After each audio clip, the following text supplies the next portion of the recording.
Thank you for tuning in to tonight's game. Your game is coming up next. But here's some information from the Indiana High School Athletic Association. 6 easy ways to become an MVP. And by MVP, we mean most valuable parent.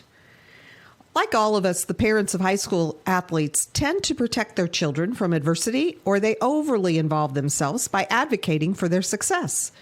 But when they do, they're negating the value of participating in high school sports. Among other lessons, high school sports teach teenagers to take nothing for granted, how to overcome obstacles, and that an extraordinary commitment of time and effort is required in order to reach goals and experience achievement. High school sports also encourage independence and self-sufficiency, attributes that are needed to be successful in life. It's natural for parents to love their children, and it's important to support them in as many ways as possible. With this in mind, here are 6 easy ways that you can be the MVP of your child's high school team. Number 1, attend your children's games as often as possible. Nothing demonstrates interest and involvement more than being there. And be sure to invite Grandma and Grandpa to come along with you. Number 2, cheer for all the kids on the team, not just your own. Here's a test for you. Do you know all of the players on your child's team? Could you say hello to them by their first name? Embracing the entire team is a great way to show that your interest is sincere. Number 3, be a resource for your child's team. Does a teammate need help with transportation? Is the team trying to raise money for new uniforms? Is someone needed to organize a pizza party before the tournament starts? Maybe you can help. Number 4, try not to criticize the coach or the officials in front of your child. Hey, you're human, and there may be times when you need to vent. But be careful when and to whom you do it. Criticizing the coaching staff undermines its credibility and tends to put your child in the middle. And games are seldom won or lost because of an official's call. Remember, coaches and officials are objective. Most parents are not. Empower your child to talk with the coach about concerns. Everybody wants more playing time, and understandably so. But encourage your children to have that conversation with their coaches instead of you doing it for them. Giving teenagers the confidence and conviction to speak up for themselves is one of the greatest benefits of participating in high school sports. Number 6, focus on the life lessons your children are learning, not on win-loss records or how many points they're scoring. According to the NC2A, only about 2% of all high school athletes win a sports scholarship, and the average value of it is less than $11,000. But every child will benefit from the lessons they've learned as a result of participating in high school sports for the rest of their lives. It's difficult being the parent of a high school athlete. There's far more emotion and social pressure involved than is ideal. But if you follow these 6 pointers, not only will your children love and respect you, but so will their teammates and coaches. And you might even be named MVP. Thank you for your support of high school athletics in Indiana. Stay tuned now. The Indiana SRN game is next. Indiana SRN, where you're always in the game.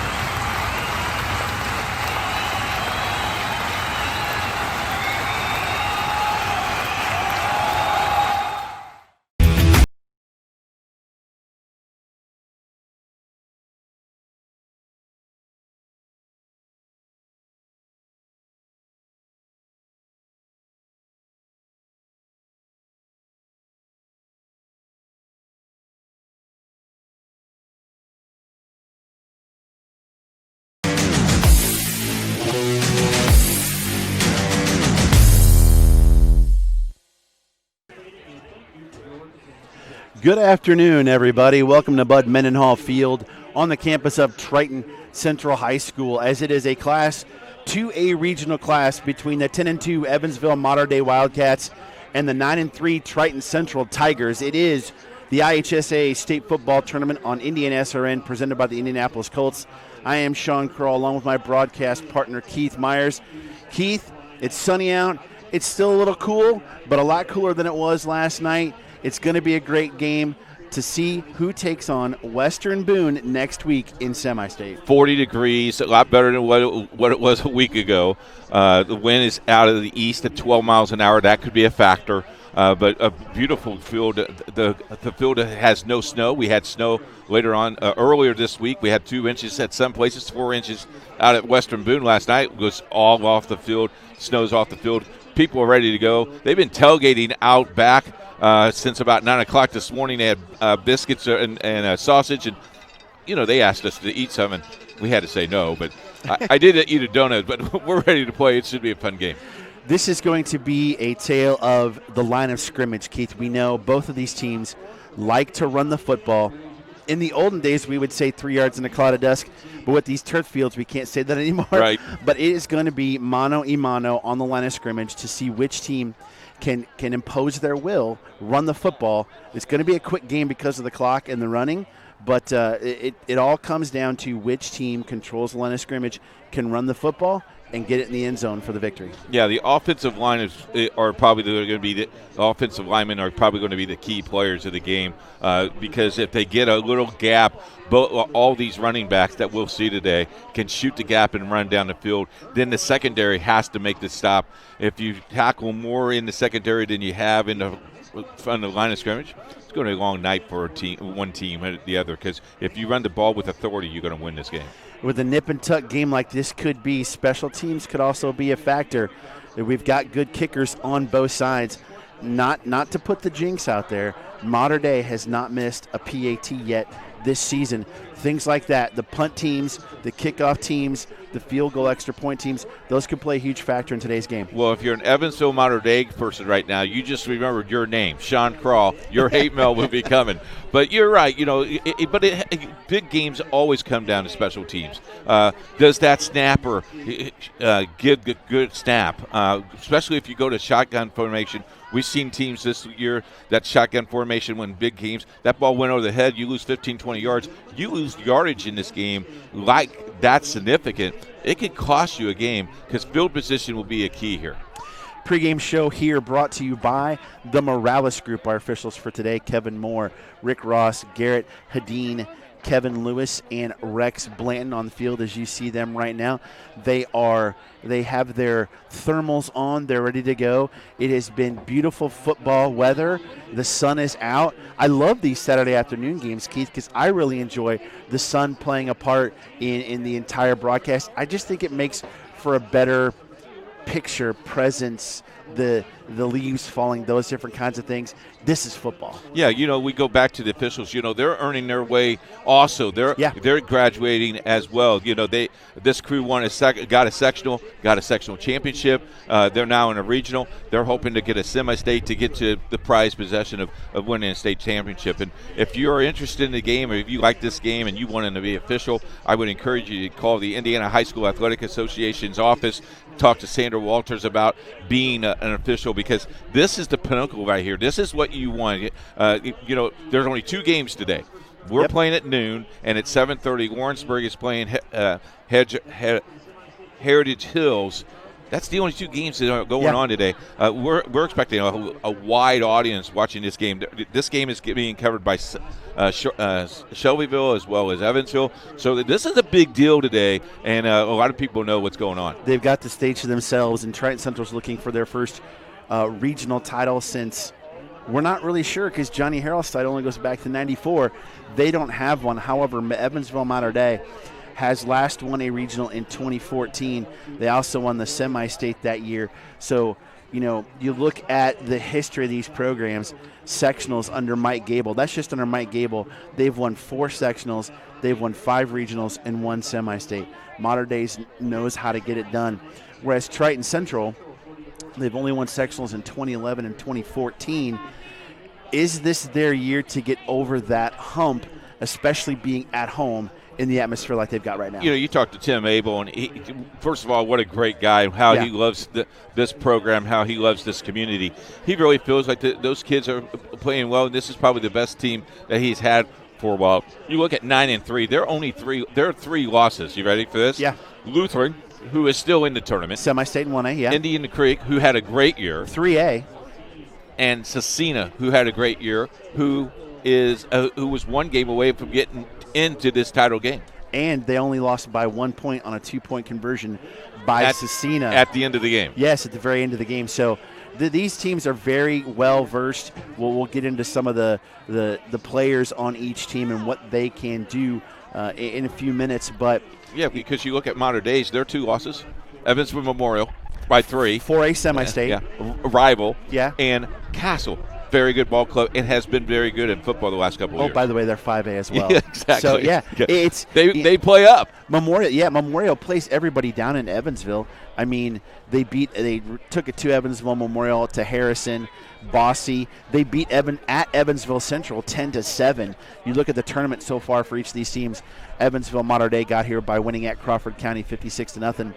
They beat Linton Stockton 44-20. Then they won at North Knox 35-6 for their sectional championship. For Triton Central, they defeated Mitchell 49-16. They defeated Paoli 41-8, and then won at Providence last week 20-0. So both teams have 3 games under their belt. They're ready to go for this regional championship. It's going to be a great game. We're looking forward to it. Thank you so much for joining us. We appreciate you here as we are in the Morales Group pregame show. You see the field right now as they're getting set, ready to go. Got the video board going. Both teams will come out from that end. Triton Central breaking out the black pants today with the green jerseys. It's interesting. Like the new home look. It looks pretty good. Evansville, of course, Evansville Mater Dei and their Boston College outfit. I love that look as well. You are watching the IHSAA State Football Tournament on Indiana SRN. In today's fast-moving business world, effectively marketing your company takes hard work, creativity, and the right team. With over 40 years of experience, PIP has been enabling companies large and small to find success in achieving their business objectives. We understand the challenges our clients face. That's why we have a variety of print solutions suited to fit your every need. Whatever your printing request may be, from a quick turnaround on a company brochure for an upcoming trade show, a direct mail piece that needs to be designed, printed, and mailed, to complex marketing projects, PIP is sure to have the right print solution for you. Nothing grabs attention like a well-crafted sign. It can transform virtually any surface into an eye-catching experience, boosting your marketing appeal. From banners, posters, floor graphics, and window decals, to wayfinding and yard signs. We not only help with sign design and getting it installed, we also integrate them into your overall marketing strategy, designed to help you win. PIP also provides best-in-class integrated marketing solutions to help you make the most out of your next campaign. Our approach to marketing ensures that your strategy is seamlessly executed across all media, online and offline, so your business always looks its best. At PIP, we understand it takes a team to achieve business growth, and that's why we're here to help. Get to know PIP and let us make your world a better place.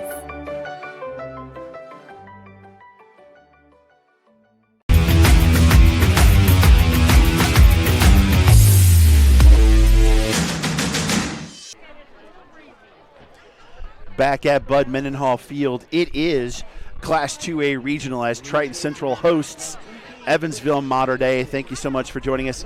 I'm Sean Kroll along with Keith Myers. We're getting set here for the game.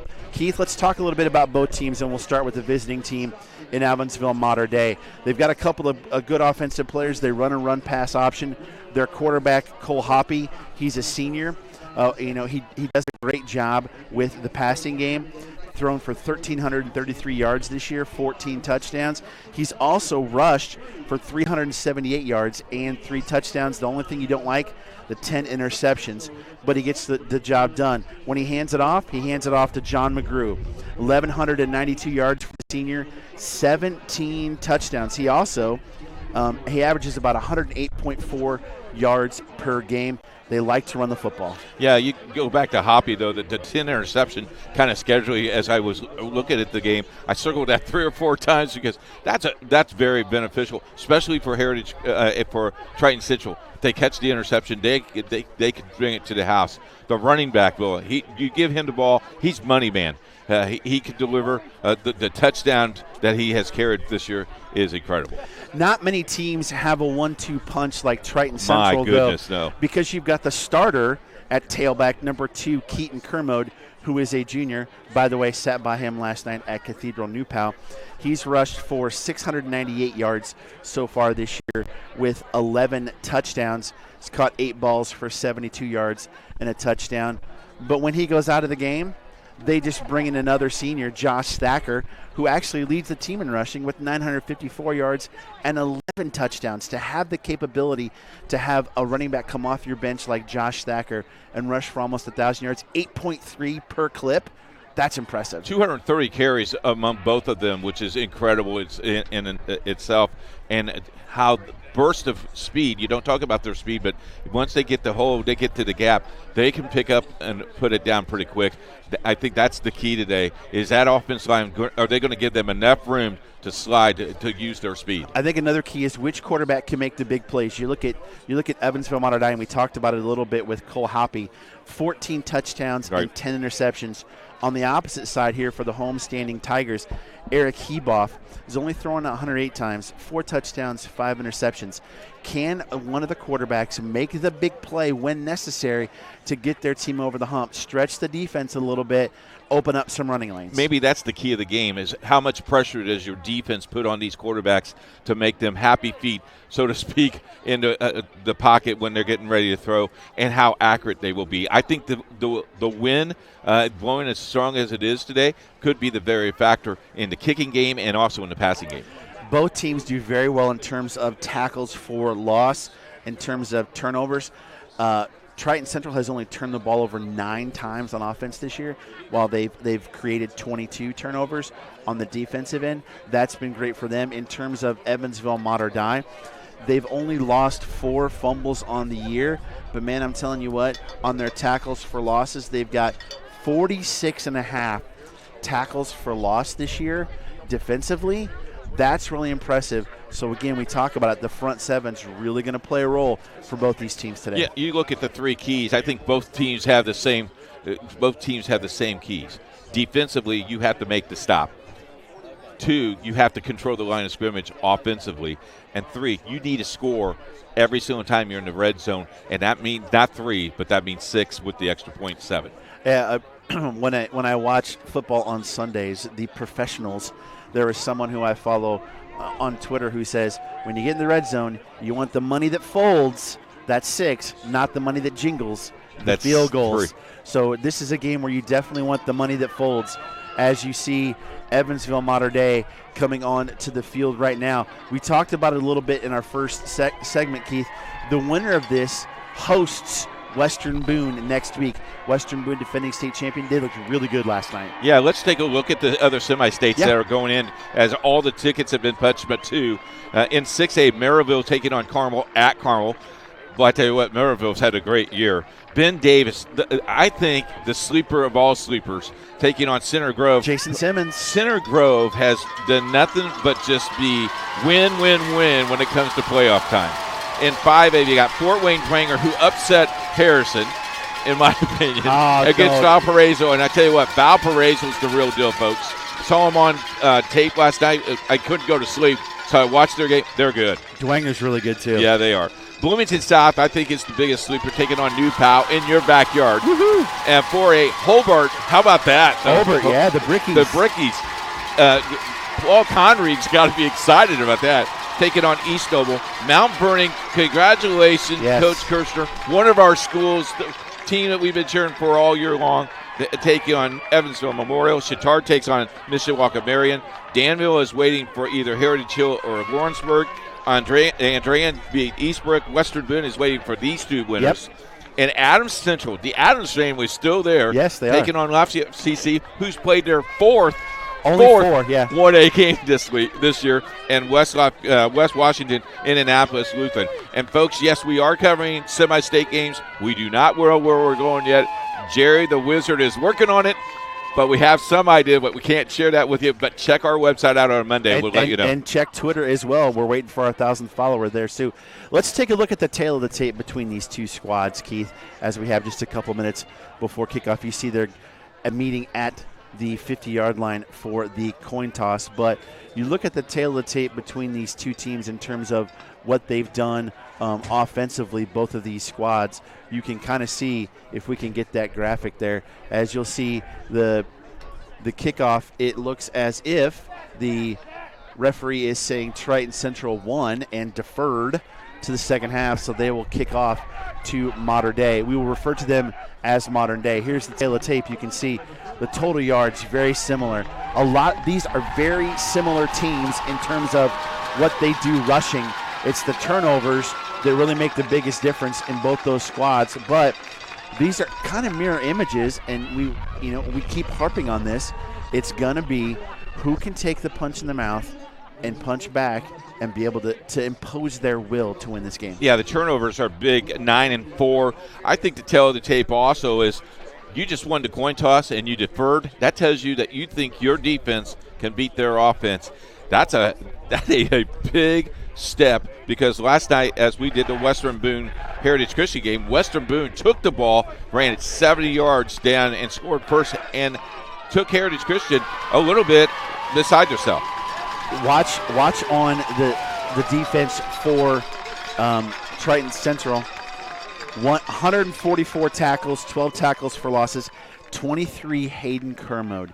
He is a linebacker. He is all over the field as they get ready to kick off. The kickoff will be Mitch Kleeman. You can see he is their kicker and punter. Does a great job with kickoffs.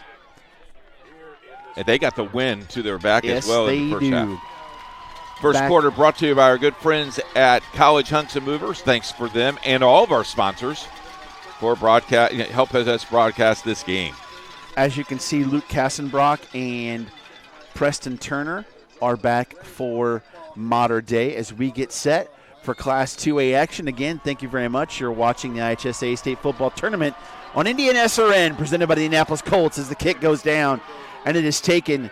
No, it's not. It goes into the end zone. How about that for the win? As Dax Lannert let it go, and at the 25 comes the Modern Day Wildcats, led by senior quarterback number 4, Cole Hoppy. If he has that strong of a leg without the win, that's pretty impressive. But that win did help them a little bit. Touchbacks are very, very important. You bet. Now you're down. Now you're at the 20-yard line. You got to go 80 yards. When will high school football go to the 25? That's the next step. I keep thinking they have, but they haven't. As we see Cole Hoppy and the Modern Day wearing the white jerseys, the gold pants, and the gold helmets. They come out in a shotgun with backs on each side. Quick give there to McGrew. He fumble. Did he? He got it back. Did he get back? He's going to get about 5 yards to the 25. It will be 2nd and 5 for the Wildcats. Boy, I tell you what, that ball popped out. He landed on that football. Quick snap. You notice Modern Day, a very quick snap, go to the line, gets set, and they're ready to roll. The guys up front, Kenny Gibson, Veronde Miller, and Ashton Billman for the Tigers of Triton Central, have to play really well today. 2 receivers split to the right, still double backs there. They hand it off to Brady Boring, gets to the corner. Looks like where they're going to mark it. Are they going to give him a first down? It's maybe just they may measure it. No, they're moving the first down markers, so they're going to give him the first down. As that's Brady Boring, a senior. He's got 313 yards and 7 touchdowns for Modern Day this season. It surprised me that they're going to the near side of the field. The wide side is wide open, and they're running the ball on the near side. Fumble! Oh, Hoppy fumbles it. They're acting to get him. They're going to go way back as it looks like Hayden Kermode got him after a couple guys were back there. We talk about that, Keith. With this weather, the snaps have to be important. We saw that in Heritage Christian Cecina. And to be honest with you, Sean, the first 3 snaps were kind of either low because he had to go get them, or one was really high. He had to go get that one. That one he just completely lost it. So 10-yard loss on the play. It'll be 2nd and 20 for the Wildcats as The play comes in from the sideline to quarterback Cole Hoppy. Again, he is a senior. We'll see if they try and throw the ball here. Only one back in the backfield now as they split three to the right. We'll see what they do. Not a little fake there, but they give it to McGrew. Not going to get a ton. He's got nothing there. It's going to be third and long distance. This is exactly the start you want if you're Triton Central. Yeah, because you deferred, you made the challenge, and right now your defense has stepped up to this. This is a big-time third down play. You don't want to get it all at one time. Get half of it, a little bit. It's third down and 20. You need 10 to get there, but you don't need a panic here if you're Mater Dei either. We've done a Triton Central game. Watch on defense, 23 Hayden Kermode, 11 Trent Walters does a great job. Jaden Mays, 55. Those guys are ball hawks all over the field. Here we go, third and 20. Back to passes Hoppy. Looking down the middle of the field, got some pressure, trying to go back. He's got a receiver open, and just knocked away at the last second. What a great play by Keaton Kermode, the defensive back. Boy, I'll tell you what, Keith, Preston Turner was open. What a great defensive play. The closing speed of Keaton Kemo, though, was incredible. He was 5 yards away from the ball, turned in the afterburners, and just deflected that ball. That ball almost still was caught, but they went for that, didn't they? Hey, a great play by him adjusting as the pass rush came to Hoppy. He rolled out, and the receivers changed their routes. He caught it up, so now we got the first punt of the game. Eli McDernan in on for the punt. As it's blocked! It's blocked by Hornig. They're going to get it right at the goal line. It's going to be first and goal for Triton Central. Special teams big play as it's down. It looks like the 2-yard line. You know, we talked about special teams, and you talked about it over and over again. Incredible. And, that's just the enthusiasm, and that's exactly what you need, because this is going to be a yard. Well, they're now going to mark it at the 3. That was interesting because you could see Hornig coming in from the left-hand side, and then the punter turned towards that way to punt it. You got to have that vision to come away from him, but Hornig got the block kick down. That's Luke Hornig, a senior, and now it's first and goal for Triton Central. Thacker and Kermode in the backfield behind Heboff under center. We'll see who they give it to. In motion is Hayden Kermode. They give it to Thacker. Thacker gets in for the end zone. One play, one score, 6-0, Triton Central. That's a 3-yard drive that took 3 seconds. Triton Central leads early, 6-0. At 9:39, the first score of the game off of a special teams play. Boy, oh boy, we didn't think it was going to come that early, but it's a huge part of it. It is. The big thing is, with the way they've had the issues getting over the hump, Triton Central to get off to this kind of start, Keith, is huge for the Tigers. Especially, now you're at home, you're feeling comfortable now. Kleeman on for the extra point. Bad snap. Kick is up, and it is no good. 6-0. You're watching Indiana SRN, where you're always in the game. Life Centers offers love and compassion to all women and men who come through our 8 centers. The goal of this love and compassion is that we would not only save babies from abortion, but also transform lives and create families. The forms of this love and compassion are our services. All of our services are offered free of charge to our clients. To learn more about Life Centers, contact us at lifecenters.com or call us at 317-280-2635. Life Centers. We choose compassion.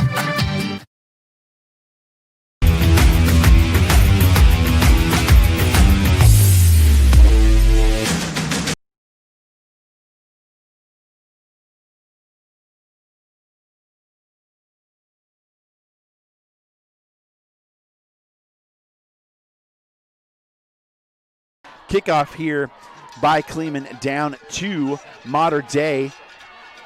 Dax takes it at the 5-yard line, coming to the right side. He's going to be smacked. We're going to have a little flag on the play. Might have an illegal block. We'll see what's going to happen here with the flag. We'll see what that is. Dax Lannert on the return. We'll see what the call is and if Mater Dei is going to be pushed back even further. The offense looks like they think it's going to be against them. The collision the impact was huge. Yep, block in the back. on Mater Dei. And that is just because the aggressive play of Triton Central made that block and had him up and then converge. That's a great call by the official. Let's take a look at the touchdown run by Thacker, the 3-yard touchdown run after the block punt. 1 play, 3-yard drive. You can see he gets some good blocking, sees his hole isn't there, cuts to the right, to the corner for the end zone. But super important, Keith, they missed the extra point. Yep, student body just moved everything over to the side. Extra point is crucial. Now the next time you get the ball, if you score, I feel you need to go for 2. Triton Central, yes. Yes. All right, Cole Hoppy now under center in I formation with 2 backs behind him. He's going to pitch it back to McGrew. He's going to get some space there, get some few yards, maybe about 4 yards there on the play.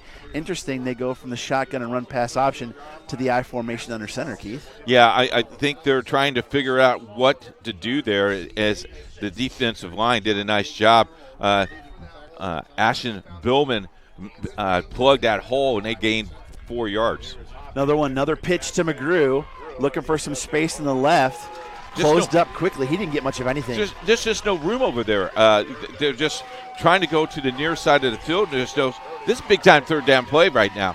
You got I know you had 8 minutes left in this game, in this first quarter, but Evansville Mater Dei needs the first down. They need that momentum. They do. They need to stop the momentum of Triton Central as we got 3rd down and 5 here early in the first quarter from their own 25. Let's see what they dial up here as now Hoppy is in the shotgun with McGrew to his right. We'll see if he tries to throw it or they try to run it. He looking to his right. He's got time. He's got a receiver open. Kassenbrock underthrew him. Almost picked off, though. Nice job there by Ben Riggins. It was underthrown, and they got a punt again, Keith. Yeah, big Riggins, but the other person is that Trent Walters went over on his slot side to help with that. I think he might have had the ball. The deflection, very impressive. Now you go at 4th down, and you got 6 yards to get. Triton Central once again is going to get great field position because you're blowing into a 12-mile-an-hour wind. McDermott averages 35.7 yards per punt. He's got 0 so far because it got blocked. That's a good kick against the wind. Fair catch by Walters. Boy, the ball was quite a far ways away from his body there, but he got it down. But they do start in Mater Dei territory at the 43. Good field position. It's all been on Mater Dei side of the field so far, Keith. Our friend Brent Young, that's how he used to catch the ball. Outside their chest, not inside the chest. That's a scary way because if you don't signal, that could be a fumble back there. Let's see what Triton Central does now that they've got room to work with. Heboff in the shotgun. Keaton Kermode to his left. You've got a slot receiver on the right, 2 receivers on the left. Heboff. Oh, little motion there. Got back, though. In motion is Walters. They're going to do a jet sweep with Walters. He's got a little bit of room, finds some room. Blocking from the receivers is pretty decent, but he got about 3-4 yards there on the carry, did Trent Walters. Well, he got ahead of his blockers. He's got to wait a little bit for his blockers, but he hit the hole. He was ready to go. Again, Keaton Kermode, the big back for this Triton Central squad. 698 yards and 11 touchdowns rushing. Thacker, the backup, almost 1,000 yards as well. As you see Kermode to Heboff's right. Walters in motion again. They're faking it. He's going to throw it. Throws a little screen pass a little bit in front, but there's laundry on the field. Got to wonder if there's illegal motion or a hold on Triton Central. We'll see what the call is. I do believe this is probably going to be motion. Boy, it is illegal motion. Not a very good throw by Heboff. He had Kermode open, led him a little bit too far and low. Yeah, now it's going to be 3rd down, and they're going to go back 5, so it's going to be 3rd and about 14. Well, they're taking the penalty, so it'll say 2nd down and about 11. Okay. Guys are excited. Their adrenaline's running, so just got to get that breathing down and calm the nerves. As Thacker now is behind Heboff in the pistol. Kermode is offset left. We'll see what Heboff does here. Sat next to him last night at the game as well. Thacker looking for some room. Not much there. Good job by Mater Dei. Their front 7. Gain of about 2. It's going to be 3rd and 8 for the Tigers. You know, you mentioned last night these guys, both of these teams had the night off. You know, instead of staying nice and warm, these guys went to other football games. As you said, you saw a lot of the Triton Central kids went to the New Pal kids because they're 15 minutes apart from each other, and they know each other and support each other. A lot of New Pal kids are here in the stands tonight watching these kids. It's kind of cool, the community just bond around these teams. They are. Let's see what they've got dialed up here on 3rd down. Is Kermode to his left. Kermode in motion. Heboff takes it. He's rolling to his right, going to throw. A little screen pass right over the top of the defender, but a great tackle. Great tackle there by Dax Leonard to prevent Hayden Kermode from getting any further on the pass by Heboff. It's 4th and 4. You know, now, if you're Tim Mabel, do you roll the dice here and go for this, or do you put the ball away and pin him back in a field position? Because if you miss here, they're in pretty good shot. But they haven't done much offensively as Mater Dei, and it looks like they're going to go for it. Watch the hard count, folks. Here we go. Both Kermodes to the right. One receiver far out to the left. Heboff in the shotgun. Oh, and a bad snap. Oh, that's Thacker. Thacker had it. He was behind there. He's going to lose a ton of yardage, and that's the play you didn't want. You tried to run a Wildcat with Thacker. Tried to run before he got the ball. Keith can't do that. Yeah, you can't do that. Now the ball on the 45-yard line, you're in a great field position, and even more now, you have that little momentum because now you've stopped them. So both teams have had little crucial turnovers, if you will, the block punt and then that there. We'll see now what Mater Dei can do offensively. Not much on their first 2 possessions. A block punt and a punt as Hoppy comes out with the offense. If you're thinking it's Boston College out there, they look a lot like it. And I'll tell you what, the black shoes just make it perfect. I like the high tops, too. 2 receivers to each side. McGrew to the left of Hoppy in the shotgun. In motion is Kassenbrock. And we've got a little bit of motion there as the flag comes down. False start. Yeah. That's not what you want to do after you get a turnover on downs like that, Keith. It's the mistakes. Alex Mendy is number 13 in your pitcher on this side. When he went into motion, he went to the line of scrimmage. Can't do that. We don't play in Canada. We play in the United States. I'd be curious. Tweet us if you watch Canadian football. I'd love to know. At Indiana SRN. You don't? No, I don't. Oh, Sean. All right, doubles on both sides. Again, McGrew to his left. Kassenbrock in motion. Same play, jet sweep. He's got some space. Good tackle there, though, at the end by Jaden Mays to stop him from Gaden Moore. So he got the penalty yards back plus a couple. Looks like it's going to be 2nd and 7. And it's going to take more than 1 or 2 guys to get him down. He's very physical. He knocked off a couple of defenders going toward the line of scrimmage. Very quick and got a good block from his running back, McGrew leading the way. So still in the shotgun, still double receivers to each side. We'll see what they do here. Hoppy in the shotgun, in motion, different one. There's a bad snap again, and back to get him down. Boy, that's been a problem. Jackson Miller with the sack. How many times have they had bad snaps so far, Keith? That's the 3rd one today. The crazy thing is the defender sees it and did not stop. He went right to him, made the contact. Now you're 3rd down, and you're 3rd and 15. Mm-hmm. It has been a problem so far, the ball handling for Hoppy and Mater Dei. Do you think it's the cold? You know, I don't know if it's that or it's the wind or what it is. Maybe they're not used to being in the shotgun, but I think they've run it all year. But just great job, too, by ball hawking for the defensive line of Triton Central. As they've got one back set, Hoppy looking to his right, got time, flushed out to his left, still looking down the middle, going deep, he's got a receiver, Kassenbrock. Oh, and he almost had it! Right in between the 2 defenders, but couldn't quite hang on as Kermode and Trent Walters were there to break it up. He had it in his hands. Great shot by our camera guy. Looked right at it, and you were looking at it right in your living room. Boy, you should have caught the ball. Yeah, you put your hands on it, you got to catch it. And, boy, Kassenbrock was close. You know what is impressive is the time that Hoppy had. He did. To throw the ball. And that was a good ball against the wind as McDermott into punt again, gets another good punt away. Looks like they're going to let it bounce. The bounce takes a Triton Central bounce. They'll take over at their own 35 here as we have 4:25 to go in the first quarter. 6-0 Triton Central. Thanks for joining us.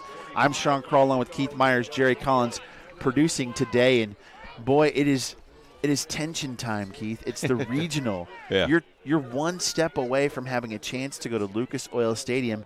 Do nerves play a factor still? Well, no, you got a chance to go. You're in the regionals. You got to play semi-state before you get to Lucas Oil Stadium. Right, you got a chance to be one step away. Yeah, you're right. You're exactly right. I'm sorry. Yeah, and this is why you play football. I formation for Triton Central. Heboff under center. In motion is Kermode coming back to the left. Misdirection. They're going to hand it to the big boy. Rumbling, bumbling, stumbling, as Chris Berman would say. Gets about 8 on that carry. Nice job there by Hayden Kermode, the bigger of the two.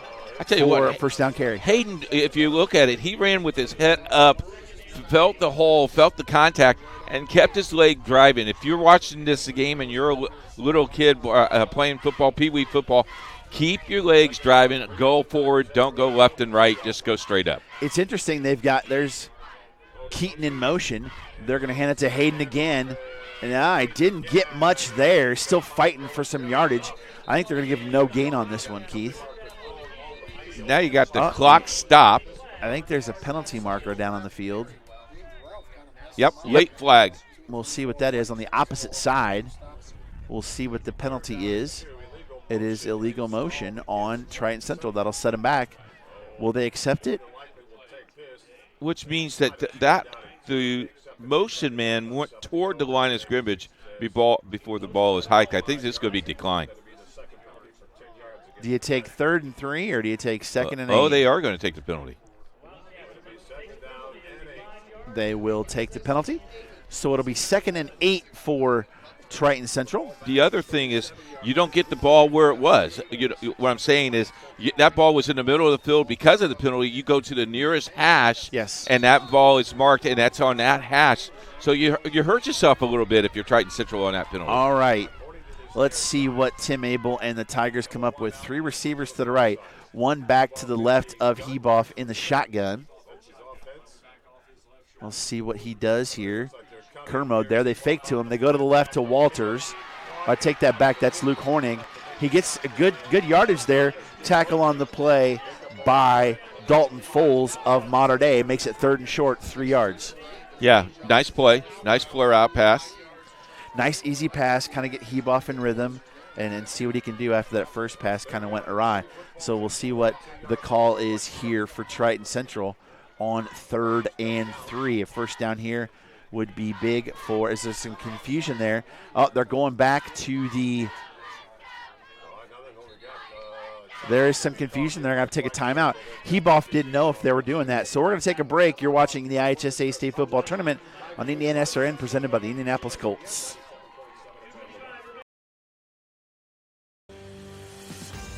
Hello, my name is Sean Kroll, and I've been a part of the Indiana SRN family for the last 9 years. Last year, we streamed a record 326 sporting events around Central Indiana. All the other guys broadcast basketball and football, but we at Indiana SRN also air volleyball, softball, baseball, and even golf. But we need your help. To continue our mission, please help us by contacting Coach at indianasrn.org. Indiana SRN, where you're always in the game.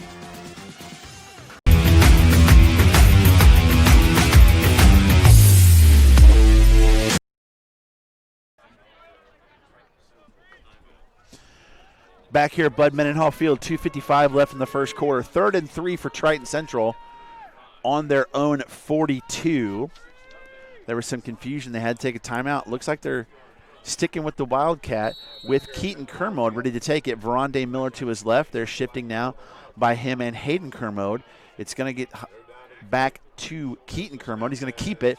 Looking for some blocking, and he's going to be I think he got it. He just got it. Yep, just got it. The big boy, Veronde Miller, the nose tackle. I tell you what, if you're a running back again, if you're a young man that's playing Pop Warner football, what he did, what every professional tells you to do, go forward, lean forward.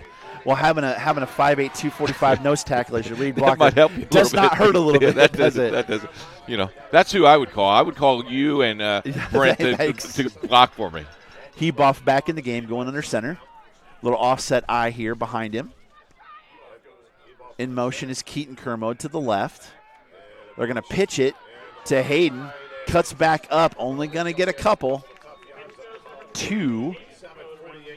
Nice tackle there by Foles and by Alex Money. Pretty impressive how the possession here. Triton Central's had this ball a lot in this first quarter. They just kept the offense off of Evansville Mater Dei off the field here. Yeah, they've done a great job. The Mater Dei's had 3 possessions so far in the first quarter. Block punt is the scoring of this game if you missed it. It is. Another offset eye for Heboff under center. Horning in motion. Going to do a little trap play. Nothing doing as he's probably going to lose a yard, if any. Now, maybe he went forward for half a yard, so it's going to be 3rd and 7.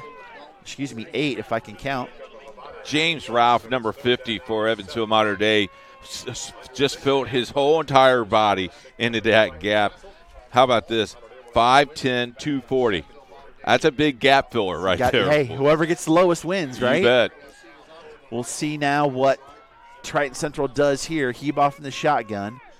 Hayden Kermode in motion. Looks like he's going to pass. Looking to his right. Gets it to – almost picked off. I think he fell down. I think Horning did fall down as right there, ready to make the play. Couldn't hold on to it. Was Ryan Taylor, the junior. And now Cleveland comes out to punt for Triton Central. He was right at the marker, too. How about the zip on that ball, though? That was there. Yeah, he slung it. But, yeah, it did look like Horning fell down on the play, or they would have had the first down. Kleeman averages not much on his punts. We'll see what he's got here. That's a great punt with the wind. That may go out of bounds. Oh, what a great punt. Coffin corner for Triton Central. Let's see where they mark it. They're going to mark it at the 4-yard line. Oh, now he's going to come back? Oh, no. The 9. The 9. Changed it, gave him 5 more yards there, but still pinned him back in their territory. That is huge. Flip of the field there for Triton Central. That's my golf shot. That's exactly how I play golf. Oh, yeah, I'm sure it checks Sean, up just like that. It shanks and then it goes into. There you go. Then it goes to the sand trap, and I have to go find it. Or the water. Yeah. Hoppy coming back in now as they're in their 4th possession here with under a minute to go in the first quarter. Handoff to McGrew, headed to his left, looking for some space. Great pursuit by Triton Central, and he may lose a yard on the play. I tell you what, it went student body, and then Triton Central did a nice job of just stringing it out, and then he just ran out of room. They're doing a great job of pursuing the play, the defensive front 7 for Triton Central. Eventually, you got to think they got to run some misdirection. Does Mater Dei. In the shotgun again is Hoppy. McGrew to his left in motion. No, Hoppy keeps it. Nothing doing there for him either. He gets back to the original line of scrimmage. And that will probably be the last play of this first quarter. Thank you, College Hunks and Movers, for sponsoring this first quarter on Indiana SRN. It's a Class 2A regional. As the end of the quarter, 6-0 Triton Central. You're watching the IHSAA State Football Tournament on Indiana SRN, presented by the Colts. Life comes at you fast, so it's important to have some help along the way. My favorite patient.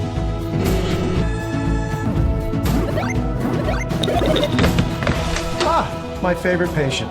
When the dust settles, it doesn't always end as anticipated. Embrace the journey and care for the ones around you. My favorite patient. For everything else and every stage in between, My favorite patient. Methodist Sports Medicine is here for you.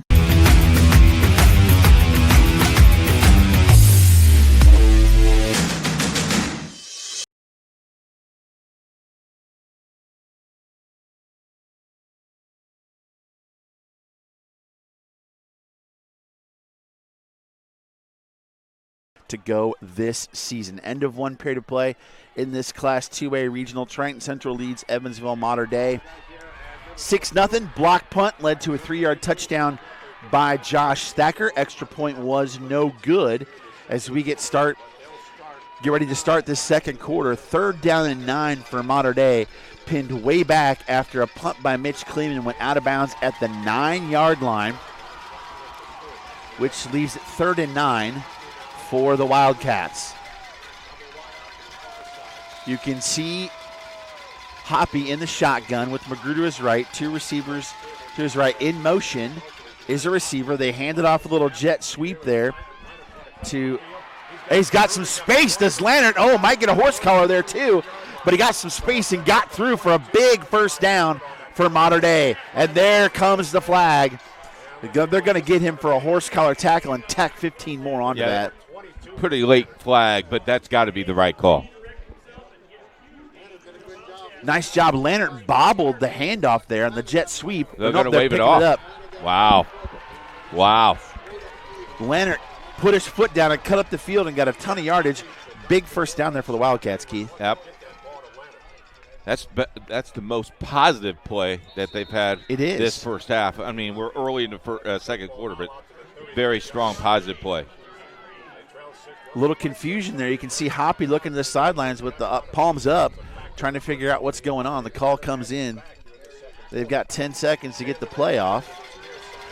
As you can probably hear the cowbells. In the shotgun, McGrew to his right. In motion is Lannert again. Bad snap. This time they give it to McGrew, looking for some space.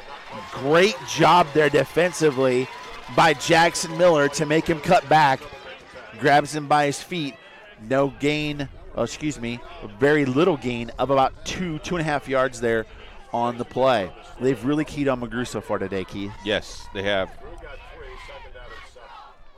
Lannert off to the sidelines as Turner comes in. You can see 2 receivers to each side. McGrew to the right of Hoppy in the shotgun. In motion is Turner.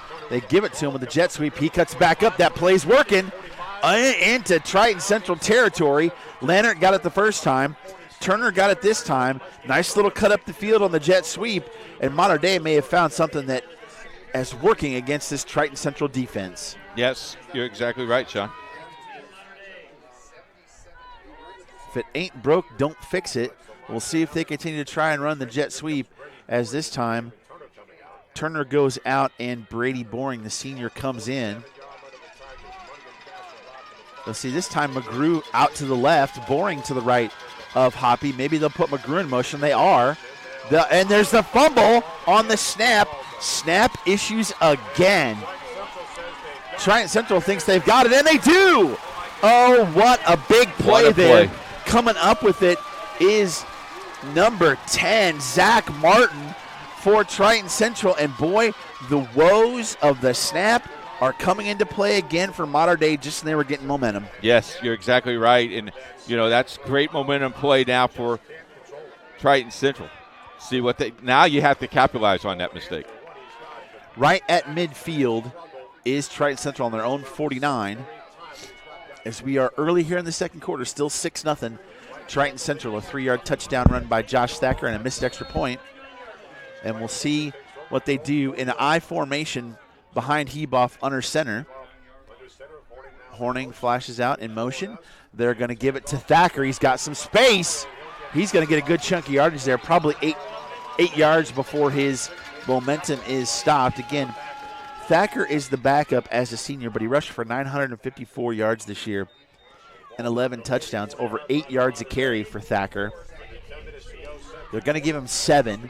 It'll be 2nd and 3, and you like short second downs here, as Triton Central has all the momentum so far, and it's been their defense that's been carrying him today, Keith. Yes, you're right, Sean, and this is a big play here for Triton Central. Offset eye, Kermode in motion, comes back to Thacker again. Is he going to be close? We'll see what they mark it. I think he's going to be a little bit short. Maybe a yard or 2 short. Yeah, maybe right a yard. About a yard, about half yard. Slow getting up. Ooh, who is this? Oh, that's an offensive lineman. That looks like Carter Taylor. And the way they've been playing so far on the offensive line, you don't want to see that happen. So Mater Dei, you can see on the sideline, comes from Evansville at 10-2 this year. And they have played most of the Evansville schools. We were going to take a break, though. You were watching Indiana SRN, where you're always in the game.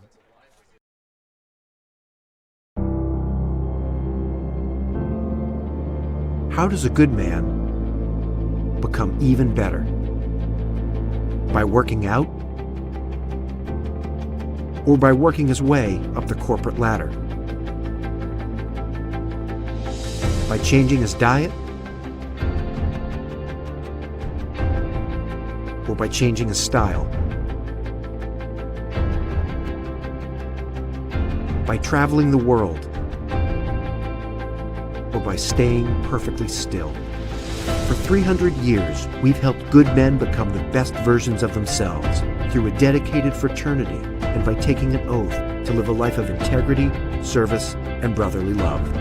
Men who are as committed to each other and their families as they are to our noble cause.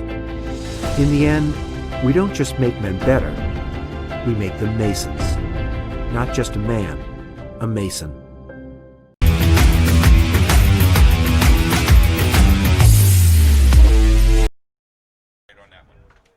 Back at Bud Mendenhall Field, 6-0 Triton Central in this Class 2A regional. Jackson Miller being carried off the field, an offensive lineman for Triton Central. Also a key defensive player for them. We'll see what happens now here as it's 3rd and 1 for Triton Central at the Mater Dei 42-yard line. We'll see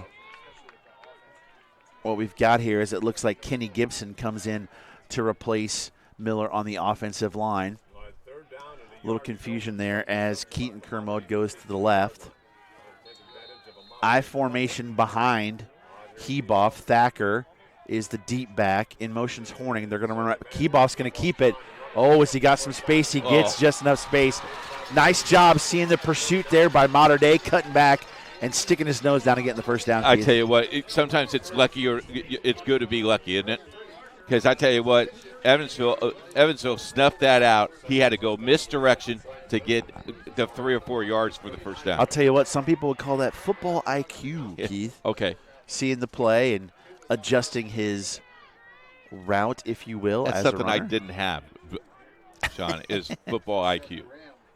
All right, offset I here. You see Heboff as Keaton Kermode in motion. Give it to Thacker. Pitch right.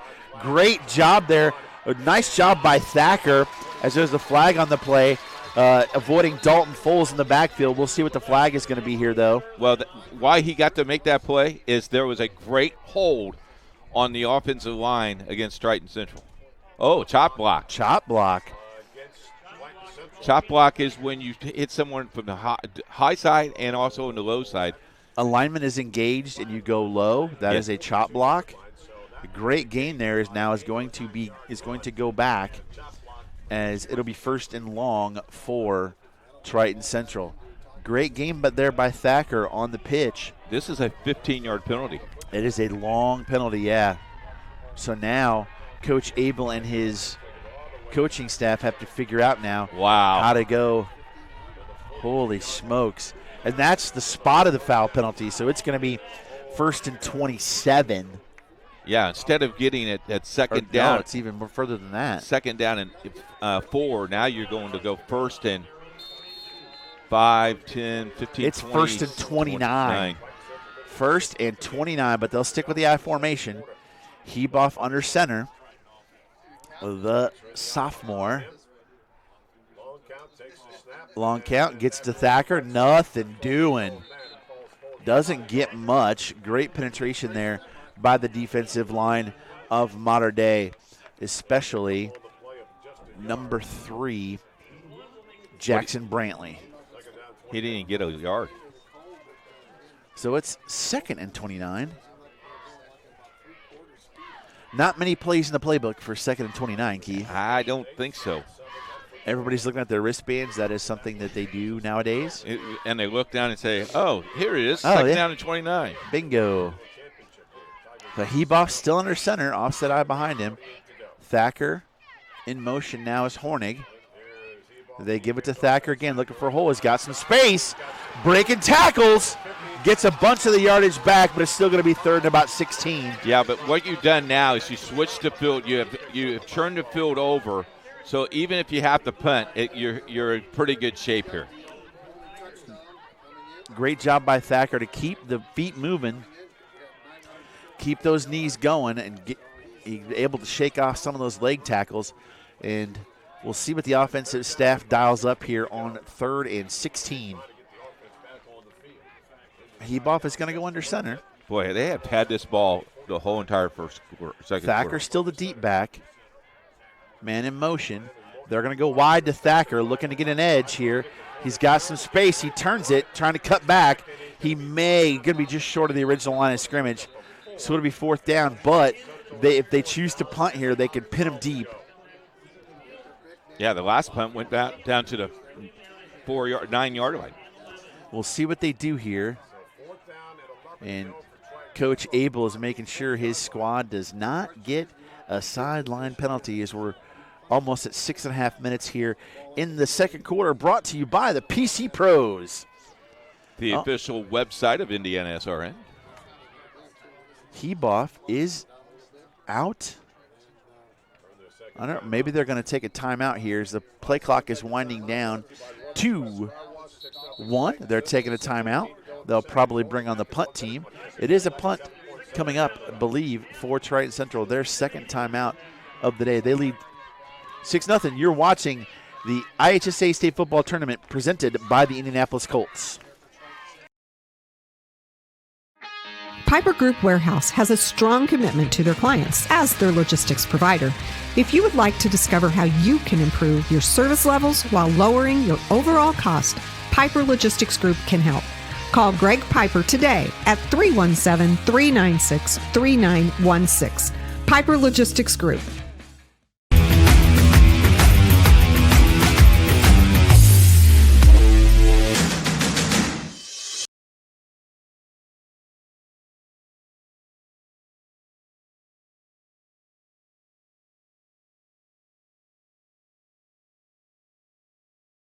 Twitter follower.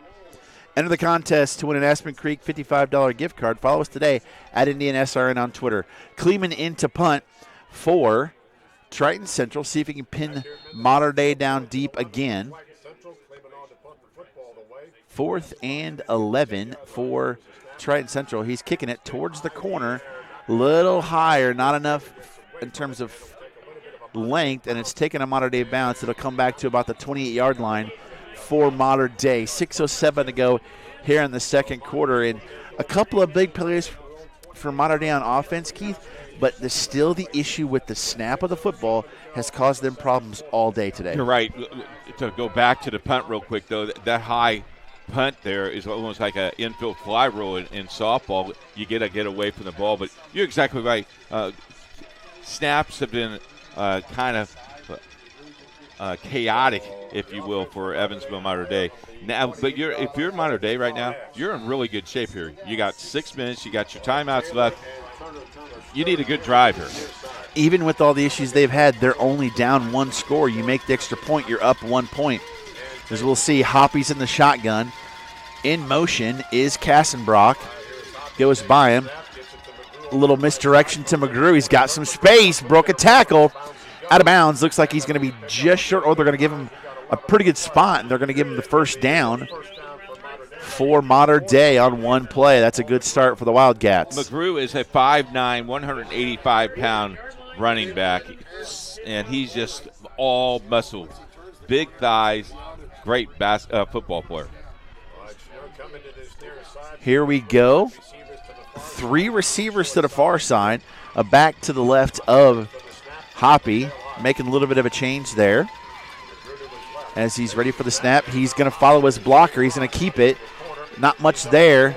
He's going to get a couple of yards there. Horning on the tackle for Triton Central as he tried to follow McGrew to the left side. It'll be in the left hash. It will be 2nd and about 8 after a 2-yard gain. Nice job for the Triton Central Tigers just to string that out over to this side. Nice change of pace there. Nice change of pace there for Mater Dei, trying to do a little bit of the misdirection play to catch Triton Central off guard as they got 2 receivers to each side. Boring now in, it looks like, to the right of Hoppy. McGrew with the jet sweep, looking for a hole, somewhere to go. Nothing doing. Nope. He may get 1.5 on the play, and it'll be 3rd and long I tell you what, for the Wildcats. The defense has done a nice job of just stringing that along. Big 3rd down play now for Evansville Mater Dei. I think they'll throw it up here. Great job by the linebackers closing the gaps and not giving Mater Dei any spaces to run through, except for those 2 jet sweeps they had early in the ball game. As Turner comes in now for Mater Dei. And they're going to bring 3 receivers to the left, 1 to the right, single back. He's looking to his left. Little quick bubble screen to Turner, but great pursuit there by Hayden Kermode and number 34, Ben Riggins, on the tackle. 4th down now in your own territory. Do you go for it here, Keith, or do you punt? I think you got to punt. The interesting thing is they got the play they wanted. They suckered them in, but the closing speed of the Tigers is incredible. McDermott on in for his 4th punt, I believe. Had his first one blocked, which led to the 3-yard touchdown by Josh Thacker early in the first quarter. Nothing doing for either team since then, as we're under 4 minutes here in the PC Pros second quarter. McDermott gets a good punt. Uh-oh, we're going to get a flag on that one. As Walters going to have the punt, that may be a roughing the kicker as Walters returns it.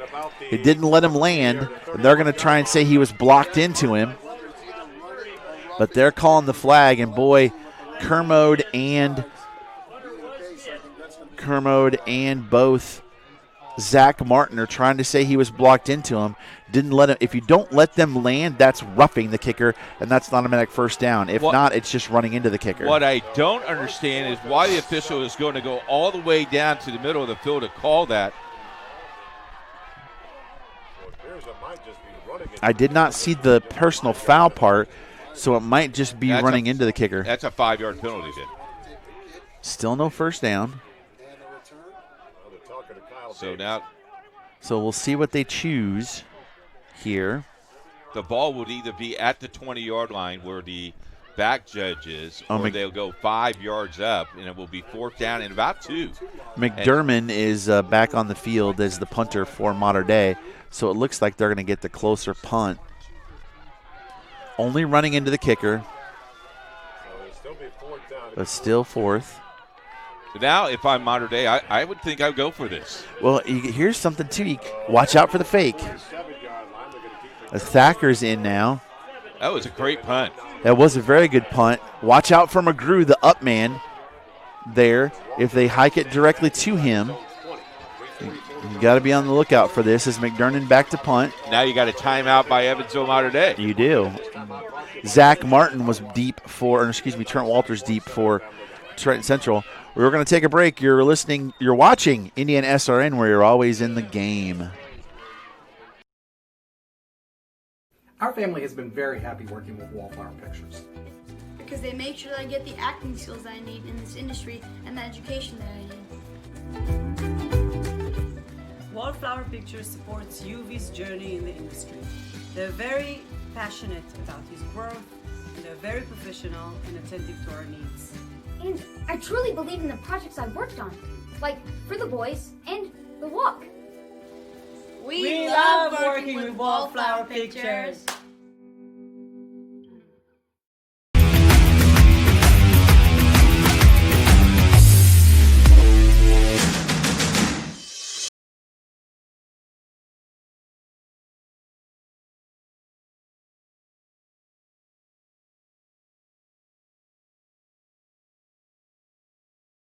Subscribe to our YouTube page, get notified. But hey, looky here, Mater Dei brought their offense back on the field. They're going to go for it. McGrew's got it, and he's going to be stopped short. The tackle by Kermode and Jaden Mays. Great stop there. They took a chance, Keith, but great defense by the linebackers of Triton Central denied the 4th down play. Yeah, you gotta love what Triton Central has done. Just a nice job of just closing speed and just pushing back. They needed a good 3 yards, got about 2. 1st down and 10 for Triton Central with 3:42 to play. I would not want to give the ball back to him. Just try to score and use all the clock. Boy, oh boy, that could be a huge momentum play now as Triton Central has it in modern-day territory, 48-yard line.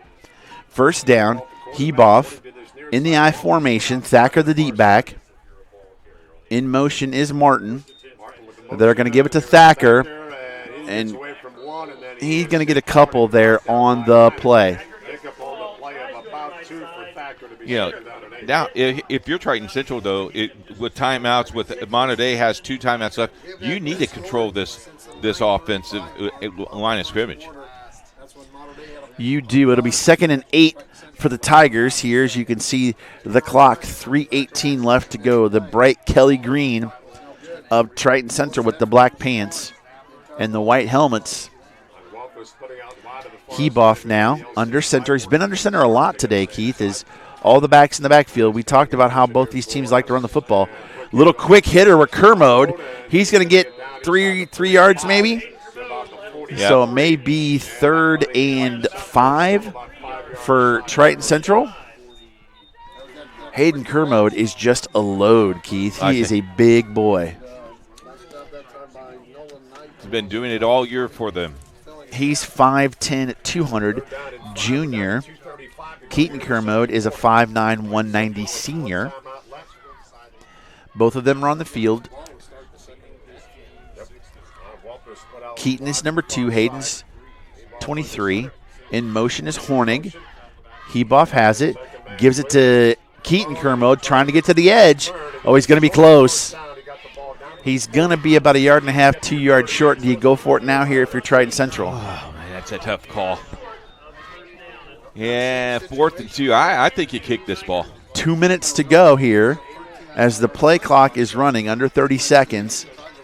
You got to wonder now if they're going to let the time run down and take a timeout before they decide what they do to try and get this clock down as far as they can if they're going to give the ball back to Mater Dei. And you can see they're waiting on the sideline as the play clock and the clock both keep running. Smart coaching play here, Keith. Absolutely. Tim Abel has been around for quite a while. So Tim Abel, 61-24 in his 7th year here at Triton Central. 186 and 122 in 27 years overall. A few of those years at New Palestine. Yeah, he was at New Palestine. He was at Mount Vernon as well, and then he came here and he found a place home right here at Triton Central. Hey, don't forget, we have high school basketball on Indiana SRN today as well, as the Greenwood Christian Lady Cougars taking on Decatur Central and Heritage Christian taking on Lawrence North today on Indiana SRN. A lot of games in store for you for basketball all season long. Counted yesterday, I think we're at 175, 176 with a few more on my schedule, on my desk that I have to schedule. A lot of high school basketball, girls and boys right here on the network. With the earlier start of the girls basketball season this year, it's not girls basketball is not starting at the state finals. It's starting during the end of sectional, which is really, really interesting and makes your job a lot of fun, doesn't it? Yeah, some teams already played 5 games, and some teams have played 2 or 3, but some teams have already played 5 games. And believe it or not, before Christmas break, the girls' season is more than halfway done. It is. It is crazy how they've changed the schedule. There's some good girls basketball, as it looks like they are going to go for it here on 4th down. It looks like it's the Wildcat formation with Keaton Kermode in the back. He's got it. Oh, he's going to try a jump pass. Brought it down. Is he going to make it? No. Good tackles there by Mater Dei for Kyle Davidson and Dax Lannert to stop. Looked like he might have the space. Kind of looked like he wanted the old Tim Tebow jump pass. Yeah, but, the wide receiver on the other side of the field was wide open for him. I don't know why he didn't look at that. So here we go. Each of the last possession, something. 2 receivers to each side. He's got McGrew to his left. And Kastenbrock in motion. They give it to him. looking for a hole, not much doing. Knocked out of bounds by Keaton Kermode. Good job by the official of clearing the bench to make sure that player gets up and not touched. I love that. They're going to give him 3 on the play. Wow. Out of bounds. So the clock stops at 1:16. You know, you played this well in the first half. You do not want them to score. No, and, it was a smart play there by Mater Dei to run that jet sweep, which has been successful for them.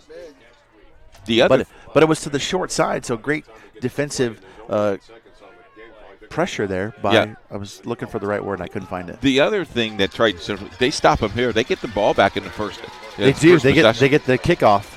As we get a timeout here, we'll see who that goes to, but it is a timeout by Mater Dei. 1:16 to go here in the second quarter, brought to you by the PC Pros. And, let's do a little recap so far.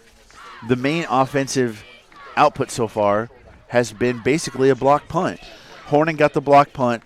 Triton Central got it at Mater Dei's 3. One play they scored from Keaton. And then since then, it's been kind of a little bit here and a little bit there, but big stops when they need it, turnovers on downs. It's really been kind of a heavyweight fight that's going to go to the distance. Yeah, it's pretty neat. I said it could come down to the last possession on our pregame show. And, a 3-yard scoring drive is pretty impressive right now on the score sheet. Josh Thacker with that 3-yard touchdown run early in the first quarter. It was with 9:39 in the first quarter, and we've had nothing doing since.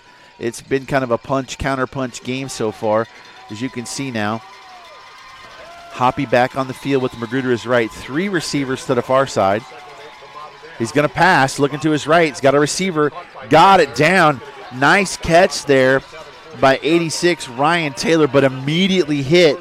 And it's going to be 3rd down and with forward motion 2 yards as the clock's running right at a minute. Hurry up offense here now for Mater Dei. 3 receivers to this side. Got to make sure everybody's set. Yep, Hoppy has it, looking to his left, throws to the corner. He gets it over to the corner to Landon Foles, getting a lot of space there, still going inside the 30-yard line. Great job after the catch by Foles. Actually stepped out of bounds at the 35-yard line, Sean. They ruled him at stepping out on the 35. All right, so that'll give him 1st down in Triton Central territory, and they're moving the ball. 45.5 to go. They still have 1 timeout left. Hoppy comes in, still has 18 seconds on the play clock to go here. We'll see if they try a jet sweep as he sends 3 receivers out to the right. McGrew on his right hip in the shotgun. They give it to McGrew. They were looking for a pass, but great job there. Oh, in comes the flag. I think you may have a late hold here on Mater Dei. Nice play there, though, on the tackle by Dylan Wasson. And there is going to be a hold on the play. Boy, that just shoots you right in the foot. That is a drive killer right there. 40.4 seconds to go.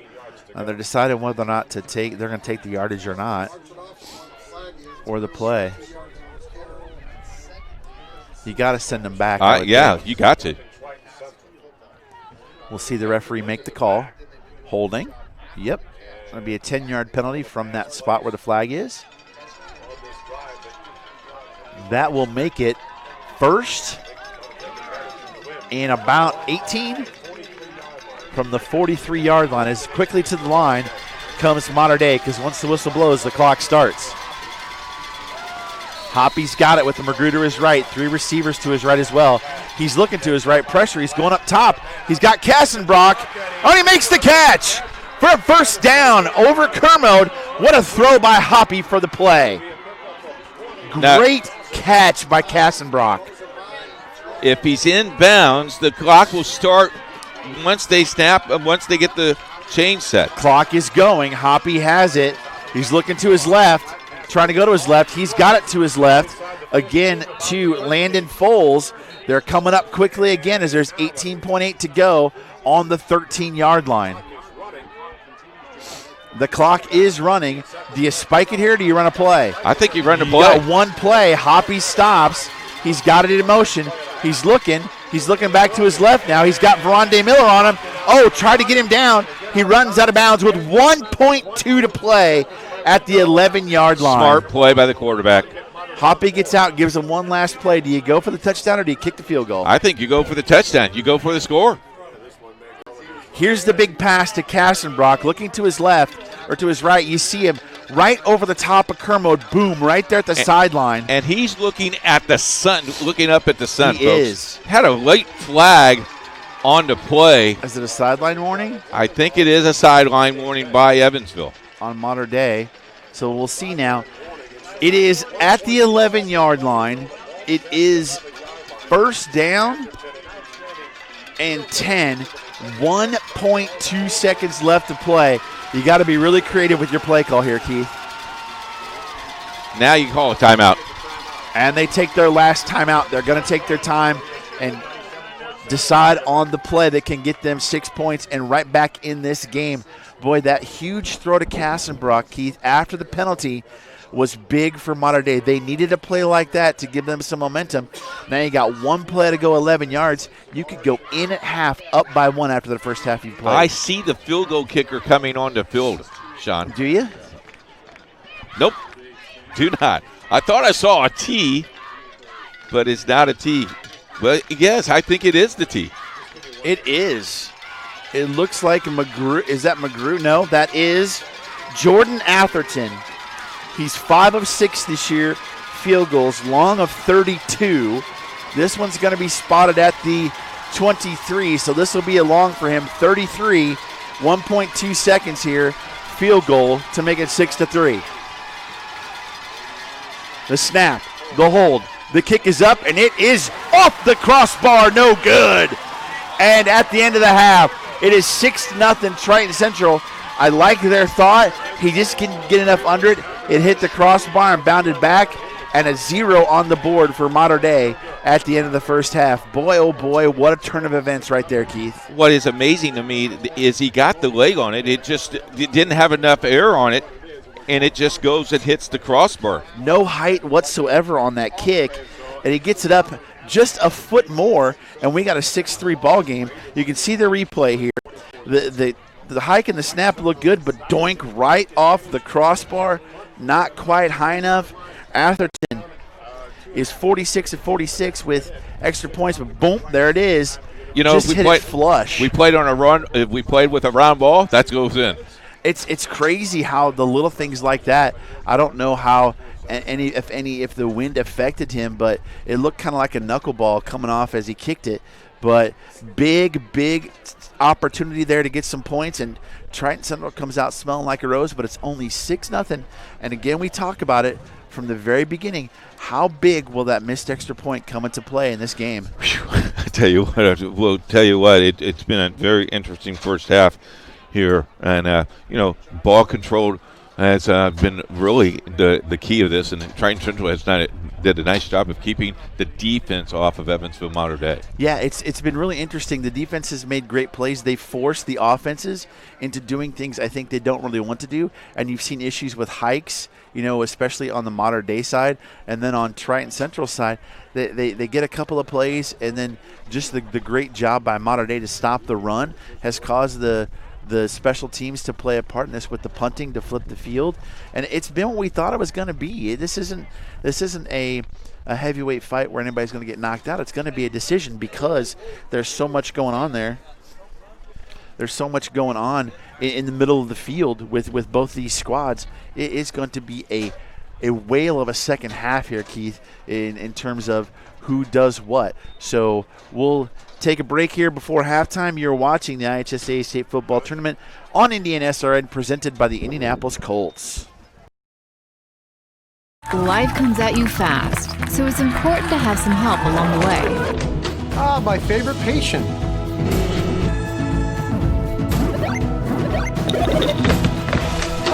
My favorite patient. When the dust settles, it doesn't always end as anticipated. Embrace the journey and care for the ones around you. My favorite patient. For everything else and every stage in between, my favorite patient. Methodist Sports Medicine is here for you. You know, when Margaret and I decided to sell the old estate here, we had only one choice in signage. Logan Street Signs and Banners.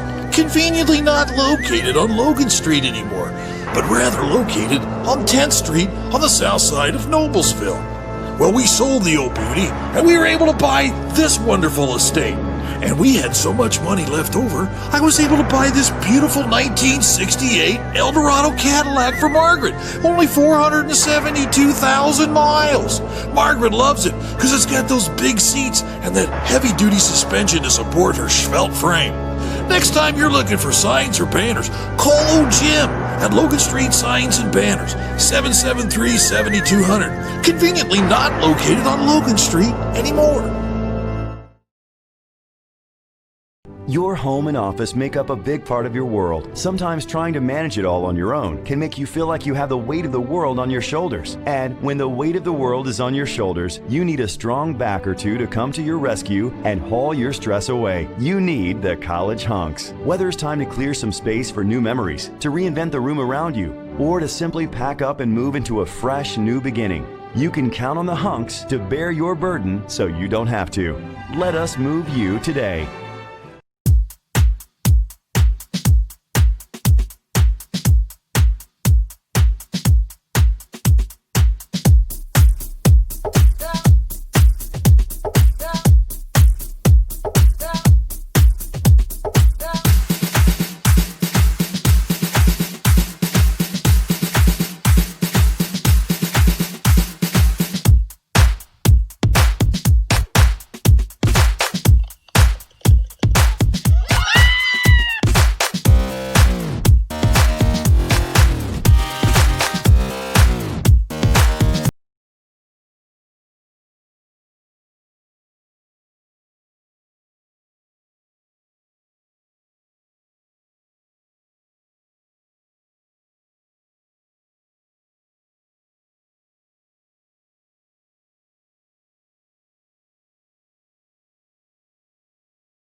Parents, do you like free food? Hike it on over to Prodigy Burger and Bar, where Monday is family night and kids eat free. Every day you can find daily specials featuring craft burgers, tacos, wings, and more. Prodigy is now playing the NFL Sunday Ticket on more than 25 TVs, so you won't miss a second of your favorite teams. Prodigy also caters, hosts private events, as well as dine and donates. Celebrate your school spirit with us at Prodigy Burger and Bar.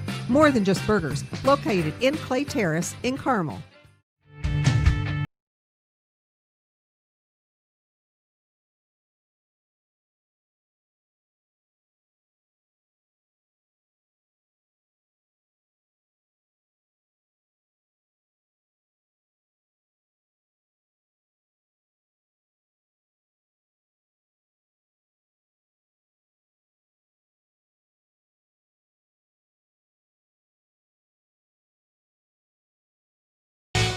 Our family has been very happy working with Wallflower Pictures. Because they make sure that I get the acting skills that I need in this industry and the education that I need. Wallflower Pictures supports UV's journey in the industry. They're very passionate about his growth, and they're very professional and attentive to our needs. And I truly believe in the projects I've worked on, like For the Boys and The Walk. We love working with Wallflower Pictures.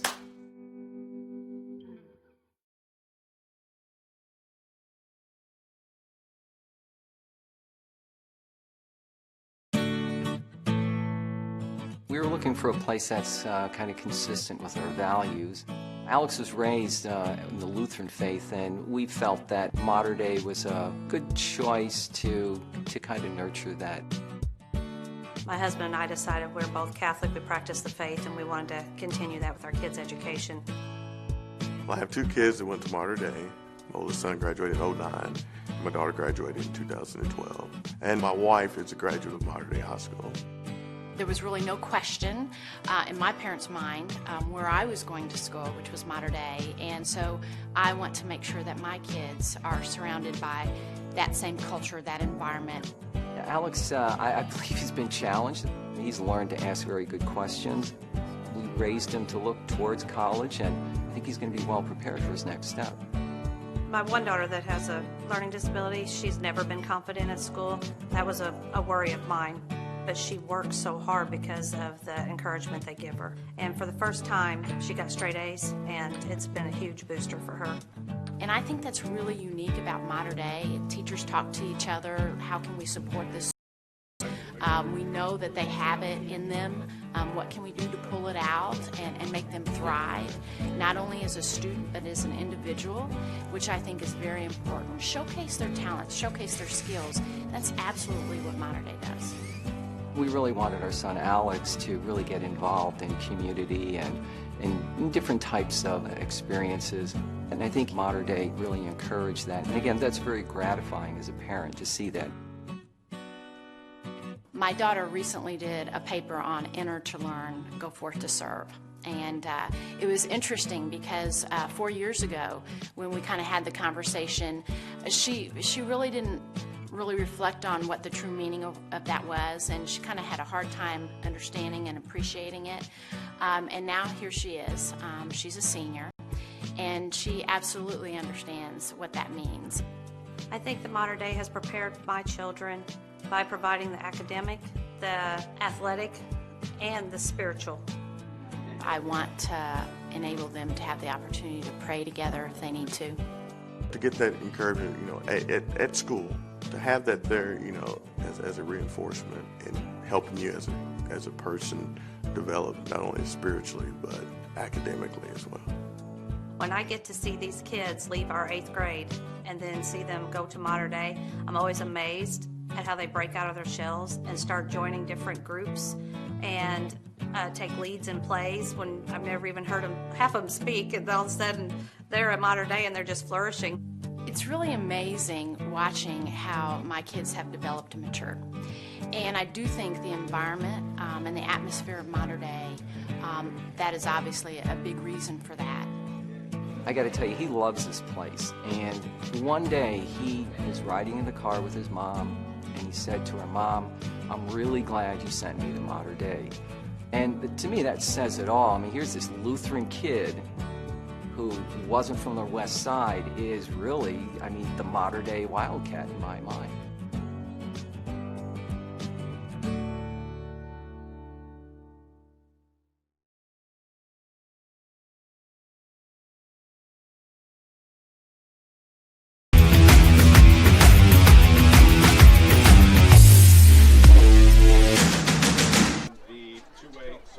Back at Bud Mendenhall Field, it is halftime of this Class 2A regional where Triton Central, the home team, leads Evansville Mater Dei 6-0 as we are at the halftime, sponsored by Morales Group. It has been an interesting weekend so far in high school football. The winner of this regional game gets to take on Western Boone next Friday night in semi-state action. Keith, how about updates on the other semi-state schedule for the next week? Be happy to do that for you. I appreciate that. We want to thank our sponsors, Morales Group. 6A, Merrillville will take on Carmel. Ben Davis will take on Center Grove. Don't forget Football Weekly this week on Friday night. We'll take care of those for you as well. We will. 5A, Fort Wayne Dwenger taking on Valparaiso. Bloomington South taking on New Palestine. 4A, Hobart takes on East Noble. Mount Vernon takes on Evansville Memorial. Chittard goes to Mishawaka Marion. Danville is waiting for Heritage Hills and Lawrenceburg. That game is tonight at 8 o'clock Central Indianapolis time, 7 o'clock in Lawrenceburg. Andrean takes on Eastbrook. Western Boone is waiting for either Evansville Mater Dei or Triton Central. We'll find out here in about an hour who that team will be. And at 1 o'clock, the Adams family, 1A, Adams family, that's Adams Central, takes on Lafayette CC. Interesting, Lafayette CC, Sean, has only played 4 Class A schools. All in the playoffs. All in the playoffs. Yeah. And they're undefeated. They're 4-0. Adams Central is favored to win that game. We'll see how that works out. West Washington, my good friend Phil, head coach down there, had been there 14 years, taking on Indianapolis Lutheran. Indianapolis Lutheran has something against semi-states. They have lost 4 in a row. Yeah. This is year 5, 3 in a row. This is year 4. This may be the year, because I think this is the best team Lutheran has had in a long, long time. It is. It's Dave Pash has done a great job at Lutheran. We were at that game just the other day, as we'll see what happened. You know, the big thing I think here, Keith, too, is both these teams know if they can get over the hump today, they're hosting next week. Even though it's number 1 Western Boone, they have to come to their place, whether it's down here to Triton Central, which isn't very far, or all the way to Evansville, which is pretty far. That's got to be something that's got to be in the back of your mind. We can play another home game, and it's a one-score game where anything can happen. We talked about it in the pregame. This is going to come down to the very end, and the way this game has played out so far, there's no different thought right now as we get ready for the second half. Yeah, let's take a look at some college football scores for you. Kansas and Oklahoma State. Oklahoma State leads 14-0. Roll Tide. IU and Penn State. Penn State leads 14-7. My wife is probably driving herself nuts. Alabama, a small team in Alabama. 34-7. 35-7. 35-7, sorry. Yeah, okay. I get the updates. So Are you really happy about that, aren't you? I am. How about this one? Michigan State and Michigan. The Battle of Michigan, 7-7 in the second quarter. Hey, what happened to Michigan State last week? I forget. I think they got beat. They by some small team called Illinois. Blew a 25-point lead to Hey, you just like to rub those things in. You know how long it's been? Okay. It's been forever. Wisconsin leads Nebraska 24-14. Florida leads Missouri. And the battle of field goals 6-3. Later on today, Notre Dame takes on Navy. Ooh, watch that one. Memphis takes on Houston. Wake Forest takes on Clemson. Iowa State takes on Texas. And Georgia takes on Auburn later on today. And the game I'm looking for, can Ohio State score 100 points in football because they get to play Rutgers do they want today? To? Is Purdue off this week? Purdue is off this week, I do believe. Minnesota and Iowa, Cincinnati and South Florida. And our good friend Brent Young is down in Florida as Cincinnati is playing today, Southern Florida today. That's going to be a good game. Cincinnati has a chance to sneak in with only one loss being to Ohio State. It's going to be really interesting. Big Ten has 8 teams bowl eligible so far. Yeah, that is insane. And if you're like me and you can't sleep at night, the game that will be on at 12 o'clock midnight tonight, USC takes on California at 12 midnight on ESPN. Isn't Oregon playing somebody big today too? Because Oregon only has one loss as well. 10:30 tonight. Yeah. So late broadcast games for you on Indiana SRN. Don't forget we have high school basketball, girls basketball action today at 1:30. Decatur Central and Greenwood Christian. Greenwood Christian in the school history in girls basketball. First time they've ever been ranked. They are 7th in 1A. And, of course, Heritage Christian ranked 2 in 2A, 3A, taking on a Lawrence North team who is ranked 4 in 4A. Should be great contest right here on Indiana SR. 190 plus, as I got text today. 190 on my schedule with 10 on the computer. So could be 200 games right here on Indiana SRN. If you want notifications, Facebook, YouTube, and Twitter. If you're our 1,000th follower on Twitter, $55 gift card to Aspen Creek Grill. As we get set here, Triton Central deferred. They will get the second half kickoff. You see Keaton Kermode and Trent Walters deep for the Tigers. Mater Dei set the kickoff down 6-0 here in this Class 2A regional. Western Boone awaits the number 1 team in the state and defending state champions. But we still have 24 minutes left to play here at Bud Mendenhall Field on the campus of Triton Central High School. And we are set for second half action. It's a low line drive kick. Walters gets it at about the 3. He's got a lot of room to run, looking for a good block. Not much block in there, but a great tackle coming down by number 5, Jake Markley, the senior. Great tackle, and Triton Central will get it inside their own 20 on the great tackle by Markley. You know, a nice job. And I love how the officiating crew has let them play through the first hit to see if they won't break loose. Did a nice job. Ball good. You know, look at it this way. Good field position for Triton Central on the ball in the 20. It is at the 21-yard line. I thought they'd marked it back further. Heboff under center. Got one back as Thacker now in motion.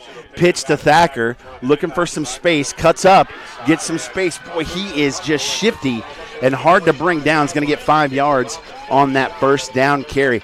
Boy, the way he can plant and cut, Keith, is very, very impressive for this senior as the backup running back. Yeah. Got a nose for the hole, doesn't he?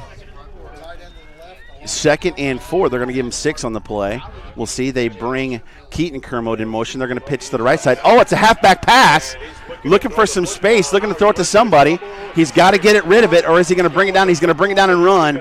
They're going to get it back to the line of scrimmage. Looked like he was trying to go to Trent Walters here on the right side, but a great job by Kassenbrock to sniff it out and stick with Walters so Kermode couldn't throw the football. The thing is, Kermode should have thrown the football right when he had the pass. It was open in the flat, passed on it, and now 3rd down and what do we call that, 5? 5.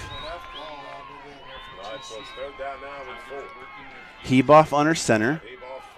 Nobody directly behind him. Now Kermode in motion. They're going to go with the misdirection, and that's going to go to Hayden Kermode, and it looks like he's going to get the first down on the play.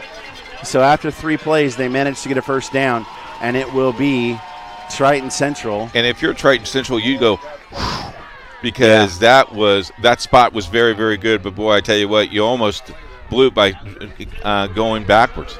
He fought it. Nice job there by Kermode, one of the two. And the great job by both of them. And he kept his legs a-churning and got the first down. Thacker behind Hayden Kermode now in the offset eye. They're going to give it to Thacker, looking to go behind this blocker. He's going to get about 3 or 4. Yeah, it looks like 3 on the play to the left short side of the field. Both teams have used the short side of the field all day long, Sean. It's very interesting. It makes you wonder, Keith, if they're trying to set something up for later. You know, coaches like to do that. Misdirection. Run something, then go counter to it late in the game when they're not expecting it. As we are early here in the 3rd quarter, sponsored by Burtner Electric, longtime sponsor. Thank you so much. I formation behind Heboff. Under center, Horning in motion. as they're going to give it to Thacker. Nice hold. Oh! Zips right up through it. Boy, his head hit hard on the turf there. But it's going to be 3rd and short, maybe 1-2 yards for a first down. Looks like it's going to be 3rd and 2. How about Brady Bowling wrapping him up, or he would have been gone. Great job there on the tackle, but so quick through the hole is Thacker that he doesn't get a chance to do much of anything defensively except try and bring him down. Clock is your friend right now if you're trying to. The clock is definitely your friend here, especially getting this first drive of the second half. I formation behind. Now Hornig in motion, and they're going to give it to Thacker again. He's got space. He's doing a great job. Boy, they're getting some good holes for Thacker. So quick through the hole, Keith. He's light. The Kermode brothers are bigger and they're bashers, but Thacker's a nice kind of change of pace for them. Quickly through the hole, and boy, he's finding the holes and getting a lot of space. You know, they have already taken 3 minutes off of this clock in the second half. Exactly what you want to do. Control the ball. Thacker comes off the field. Keaton Kermode now deep in the formation. They give it to Kermode, looking for some space. What a great tackle, though, there by that would be Dax Lannert on the tackle. Great tackle up at his shoulders, getting him down. Loss. Oh, they're going to give him no yardage. Oh, wow. They gave him forward progress. Wow. Mercy. Gave him 2 yards. But he had some space, but a great tackle by Lannert there, the senior, to prevent more of a gain there on first down. Heboff under center, as he's been most of the game, Keith. Yeah, they have not gone shotgun at all, except the Wildcat a couple times. It's offset eyes. Hornig's in motion. This time, Heboff's going left. And, boy, getting a good block. He's got to get around Lannert all the way over again to make a tackle. Great chase down, closing speed by Lannert to only get like a 3-yard gain. When that first came out, that looked like it had 5 or 6 yards on it. It did. Statue of Liberty looked really good for Heboff, but, boy, what a job by Lannert to chase it down. 2nd 5. Hornig bringing the play in. It's 3rd down, isn't it? I believe it is, yes. 3rd and 7. Walters now close to us. I formation behind Heboff. You got to think they might throw here, but no. They're going to pitch it out to Kermode. He's got to look for some space. He is not going to get it. He's going to be about 4 yards short of the first down, and you think Kleeman and the punt team is going to come on here. They have taken some time off the clock, but it is going to be 4th and 3, and Kleeman is on the field to punt. Kleeman, the senior. Kassenbrock back for Mater Dei. Set to take a punt. We'll see how this goes, Keith, with the wind direction. And Kassenbrock might be a little bit too deep, but we'll see what Kleeman can get with this boot. Oh, it's up. It's a fake. And Thacker's going to get the first down. Wow. What a gutsy call there by Tim Abel. Oh, my goodness. That could be a momentum changer right there. Great job hiking it to the up man and Thacker, finding some space and getting a first down on 4th and 4. Let's check out the replay here. Right to Thacker. Boy, it was kind of up and to his right, but he got that space, got his nose down, got the first down. You know, there's a lot of times that up guy calls, there's a signal, blue or green, center and them know that play. He must have saw something there because he gained 7 yards on that play. You know who's great at calling those? Bill Parcells had a knack for calling the fake punt at the right time. Yep. Yeah, so we had problems with the chain crew and the ball down. It now is fixed. So first down now at the 41 of Mater Dei is Triton Central. In motion is Hayden Kermode. They're going to give it to misdirection. Thacker. Thacker's got some space. Ooh, fumble! And he fumbled. Who's got it? Boy, he got popped, and the ball just popped right out. But I think Triton Central pounced on it. Ooh. Boy, he took a lick right there. Oh, they managed to recover it. Looked like it was. It's the offensive lineman, my goodness. number 70. That is Kenny Gibson, the sub. Let's check out the replay and see the lick he takes. Watch him as he spins. He comes around, bow, right there. Ball pops out. That ball went 5 yards backwards. Yeah, Gibson, what a great presence of mind there.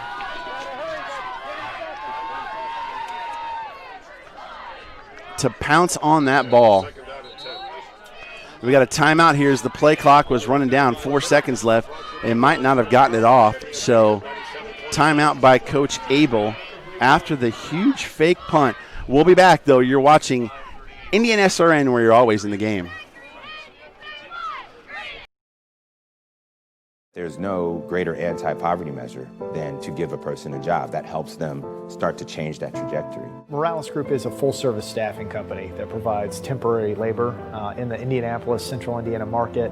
It was a challenge that was given by my father. He wanted me to give back much more than I had been. Then I realized that when he said more, he wanted me to see how I could give more. And it wasn't just in money, but in time and in services. And that's how the Morales Group was created. I started off at Morales Group as an intern. I interned for 3 years before going on full-time staff here. What I love most about Morales Group is that big family aspect. I come from a big family in Mexico, and since the company is continuously growing, I feel like there's always a new member of the family that I get to know. We're willing to give. We're willing to serve others, and we're not expecting something in return. Come talk to us. We would love to work with you.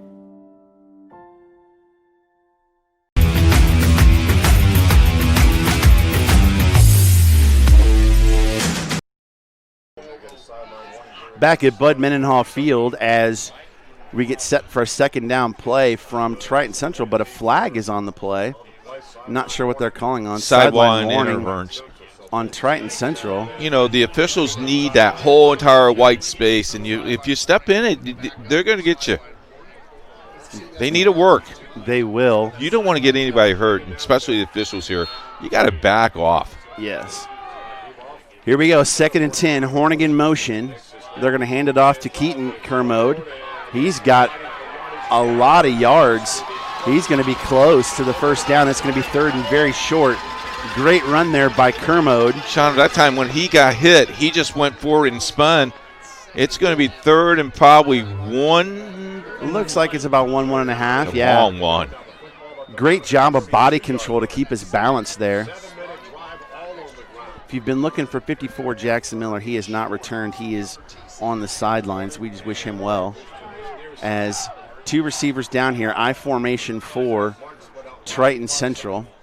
In motion is Keaton Kermode. They're going to give it to Hayden, the big boy, to try and get the first. Ooh, he got stood up. That spot is going to be huge. Let's see what they give him. They're going to mark it at the 31, but we'll see how close that's going to be. It is 4th and less than a yard. You got to think after that fake punt, they're going to go for it. Yeah. We'll see what call they have here, who they're going to give it to. But the big boy, Hayden Kermode, got stood up by the Wildcats of Mater Dei. 4th and half a yard. I wonder if they're going to quarterback sneak it here. Heboff is crouched really low. They give it to Keaton Kermode, and he gets the first down. My goodness, he just carried 2 guys, 3 yards. That's the senior not to be denied as he gets it to the 30-yard line for a first down. And, Keith, we're at 4:18 of the third quarter, and Mater Dei has not seen the football yet. Yeah, time is an essence here. But we were told early at halftime that Evansville Mater Dei has scored 2 times in 12 seconds this season, so everything's possible. Anything is possible. Triton Central back at the line of scrimmage. Offset eye with Keaton Kermode in the backfield, the deep back. A pitch to Kermode, looking to get by his brother. Oh, that's going to be a face mask. Yeah, that's a good call. That's going to be a 15-yarder right there. Great pursuit there by the defensive lineman for Mater Dei, but you can't grab the face mask and pull him down. That's going to be a personal foul, and that's going to tack quite a few yardage on, and Triton Central will be in the red zone. Yep, they are going to call it a personal foul. Why they call that a personal foul, folks, is because when his head was turned, grabbed the face mask, head went straight down. It's the Zach Epley just grabbing it. I mean, just grabbing it and then letting go of it, that's a 5-yard. But if you yank them down with it, right, you're going to get 15 yards every time. Or if you're in the NFL and you take off the helmet, that's a 15-yard penalty. Yeah, don't swing the helmet, folks. That's borderline assault. Ball is at the 16-yard line, 1st and 10 for Triton Central as they continue to eat up this entire third quarter with this drive. Horning in motion, comes back, and they're going to jump off sides, but it's going to make it 1st and 5. And Keith, things are really turning for Triton Central. If they take up the entire third quarter with this drive, that's going to be amazing. Yeah, I've not seen that done in a long, long time. All hinges back on that fake punt where Josh Thacker, the up man, took the ball and got about 7 yards on a 4th and 3 as Heboff now under center again with the I formation. Horning in motion. They'll give it to the up man. Hayden Kermode gets popped a few times trying to stay up. The 200-pounder's not going to get much. Now you're tackling the football if you're Evansville Mater Day. You're punching the football. It's going to be 2nd and 5. He took quite a few good pops on that play, but stood up. So it's 2nd and 5 for... Oh, we got a late flag. Just happened. Oh, what is that all about? I have no idea, but I think you may have an unsportsmanlike conduct foul on Mater Day. It's at the 11. Let's see what the call is here. That was really interesting. Like, nothing was happening, so they're waving it off. How do you throw the flag and then you just wave it off? That's really interesting. Not sure what that was all about. Did they think there were 12 men on the field or something? I'm not sure. Okay. So 2nd and 5 from the 11. Triton Central has it. 3:11 to go here in the third quarter, sponsored by Burtner Electric. Hornig in motion. They give it to Keaton Kermode. He's getting some yardage. It's going to be close for a 3rd down. Let's see where they mark it. It is going to be 3rd and 2 from the 8-yard line. You got to think, Keith, if they're down this close, they do not want to kick a field goal. They want to stick it in the end zone. Oh, yeah. This may be 2-down territory here.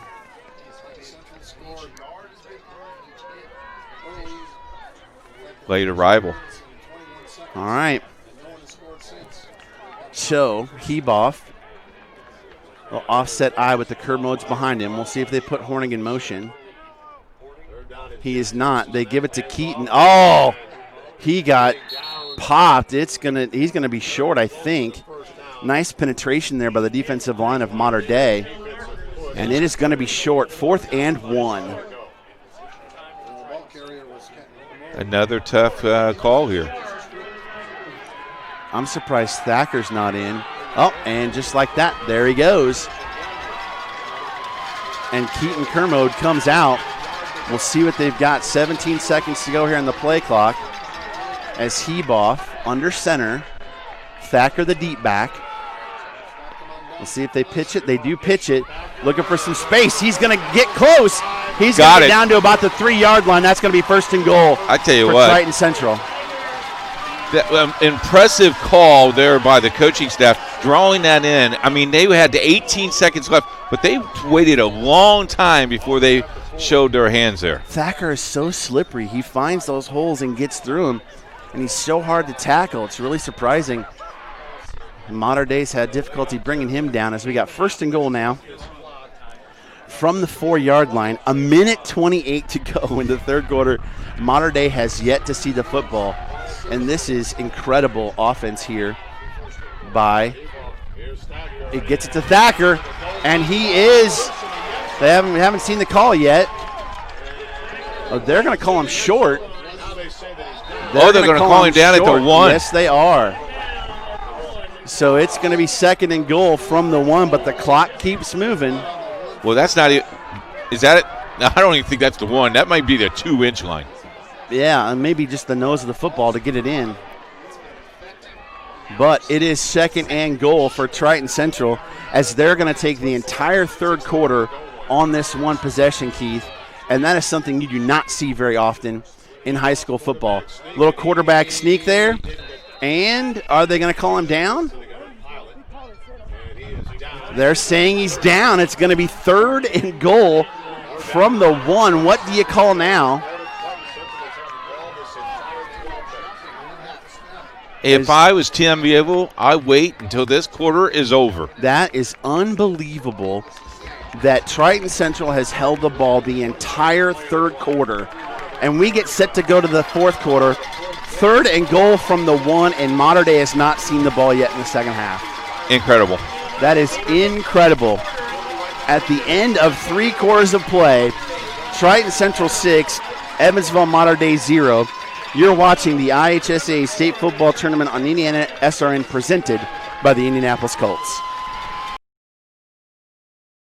Your home and office make up a big part of your world. Sometimes trying to manage it all on your own can make you feel like you have the weight of the world on your shoulders. And when the weight of the world is on your shoulders, you need a strong back or two to come to your rescue and haul your stress away. You need the College Hunks. Whether it's time to clear some space for new memories, to reinvent the room around you, or to simply pack up and move into a fresh new beginning, you can count on the Hunks to bear your burden so you don't have to. Let us move you today.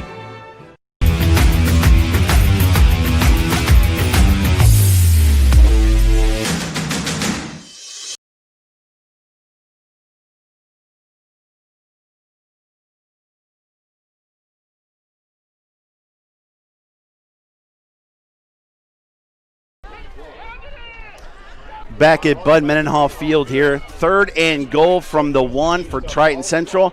They held the ball the entire 3rd quarter. This is their 22nd play of this drive, which is incredible for high school football. We'll see what they've got here. Heboff has it, gives it to Hayden Kermode. Touchdown! You know, very patient. And I tell you what, Tim Abel has just really had this playbook wide open. And now, do you go for 2 to make it 14, or do you go and just kick the extra point? I think you go for 2 here. We'll see the replay. Look at the whole entire offensive line. They're going to go to the right, and Kermode finds a spot here. I mean, he waited a long time to get that ball snapped. They are kicking the extra point here as Kleeman has it. Gets to his right. The kick is up, and it is good. 13-0 with 11:57. We got a flag, though. Got a late flag. We got a late flag on the play. We'll be back. You're watching Indiana SRN, where you're always in the game. Burtner Electric Incorporated has been proudly serving our residential and commercial customers with quality electrical repair for over 33 years. We are fully licensed and insured in electrical wiring and electrician service packages. You'll receive a competitive assessment, whether you're a homeowner or a business owner, first-time or long-time customer. We offer free estimates for any new project. Call our licensed and experienced electricians today.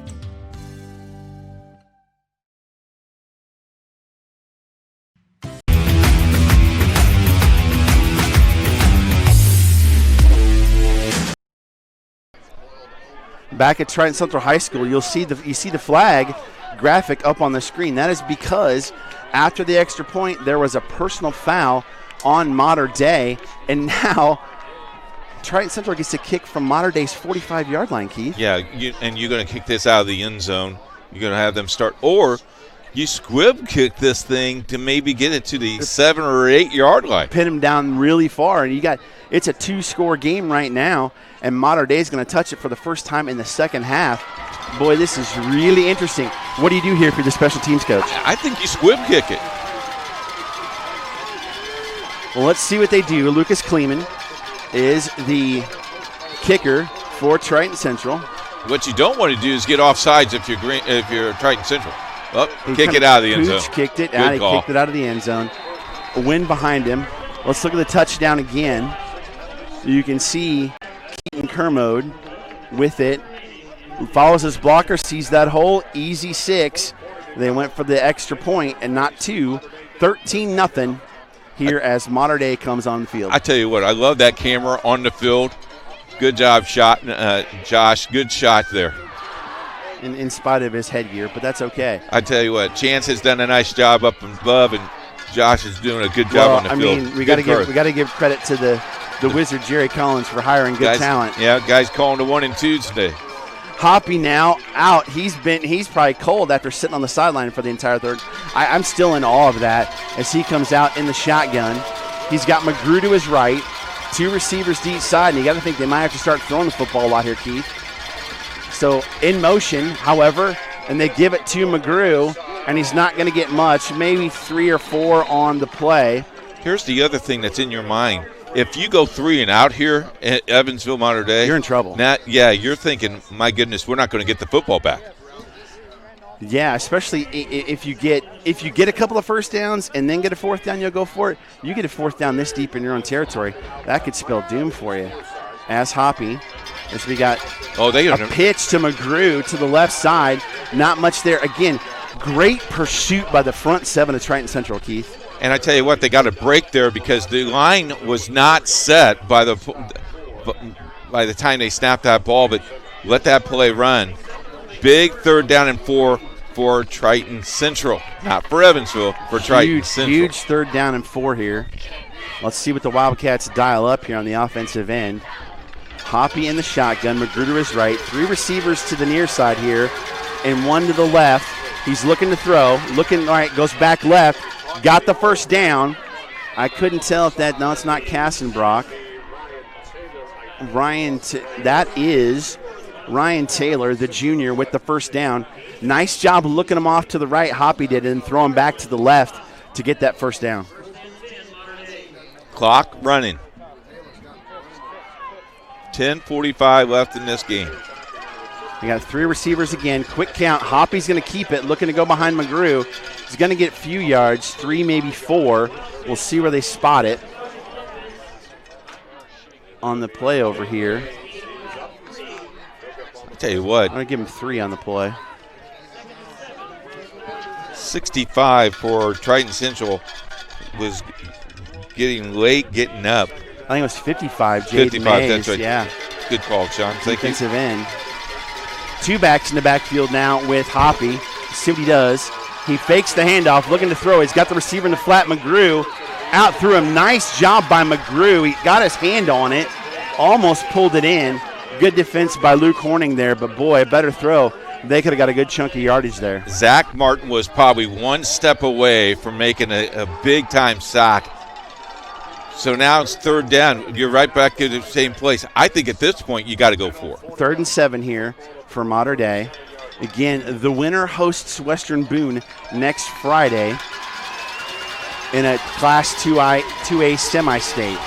3 receivers to this side. He's looking to his right. He's going back left. They got it to Taylor, but he's going to be short. The same play. He's going to be short by a half yard. They've got to go for it here. That was the same play as the last 3rd down where Hoppy looked right and then came back left to Taylor. But you've got to go for it at the 43 with a 4th down here, and you're down 2 scores, Keith. Quarterback sneak? I'm going to go with McGrew. Either the jet sweep or they're going to give it to McGrew. And we'll see what they do as they come quickly to the line. They bunch 3 receivers to the left in motion. They pitch it to McGrew. He's got the first down. And more. And he gets to midfield. Big 4th down pickup there for McGrew and the Wildcats as they keep the chains moving. But 9:21 to go and the clock will start. They're down 2 scores. Lots of substitutions for Triton Central in this semi-hurry-up offense. They are from Mater Dei. They are 50 yards away from scoring. You take, you can do it in one play here, but man, it's taking a lot of time off the clock. 2 backs in the backfield with Hoppy. Fakes them. He's looking to throw. He's got some pressure. He's going to throw downfield. He's going to go deep. Kassenbrock is up. Kassenbrock adjusts to it. Kermode's there, but both of them kind of came down with it. What are they going to call? I think they're going to give it to the offensive receiver because if both guys catch it, Kermode didn't turn around in time. Great adjustment by Kassenbrock to make the catch down at the 15-yard line. Well, that ball hung up the air. The wind, you could see the wind take that ball. Dual possession always goes to the offense. Kassenbrock is their leading receiver, 260 yards for the season, and that's a huge play for Mater Dei as they're back up to the line of scrimmage. McGrew has it, Great play behind the line of scrimmage. Guess who? Hayden Kermode. Just shot the gap, and nice job. 4-yard loss on the play, 2nd and 14 for Mater Dei. This has been a pretty frenetic pace here ever since the slowness of the third quarter, Keith. As quickly, 3 receivers come toward us. McGrew in the backfield. He's got it. Hoppy going to, caught by Money, gets back to the original line of scrimmage. Tackled there by Luke Hornig as someone lost a shoe. And it'll be 3rd and 10 for Mater Dei. Obviously 2-down territory, down by 13 points, 13-0 here in the fourth quarter. 3-yard touchdown run by Josh Thacker early in the first, and a 1-yard run to start the fourth quarter by Keaton Kermode is your score. Missed extra point on the first touchdown. Hoppy's got it. He's looking to his left. He's got pressure. He goes down. Big sack there by Veronde Miller. Also big pressure there by Zach Martin. I tell you and what, it makes a 4th and long. The defense here at Triton Central has stepped up the whole entire day. Now this is the big one. 4th down and 14. 4th and 14 from the 21-yard line. Play of the game right here if you're Mater Dei. Play of the game for both squads here. Let's see what happens. Hoppy has it. Looking to his left. In the middle. Has got him open. Oh! What a play by Jordan Brandman to knock it away. Ryan Taylor was open for the touchdown, and Brandman dived and knocked it away, and Triton Central takes over. What a defensive play. Look at this. Wide open and flat. Here's the flat. Wide open and bam. Oh, my. The dive by the senior Jordan Brandman with a huge play. Turnover on downs, and Triton Central has it. 7 minutes to go here in the fourth quarter, which, by the way, is brought to you by Piper Logistics. Look at this field-level play by Jordan Brandman. Just got his hands on it. Unbelievable. Great shot, fellas. Pitch out to Thacker. Thacker looking for a hole, wanting to stay in bounds, going to lose some yardage. Here comes a penalty flag. That's probably going to be a hold.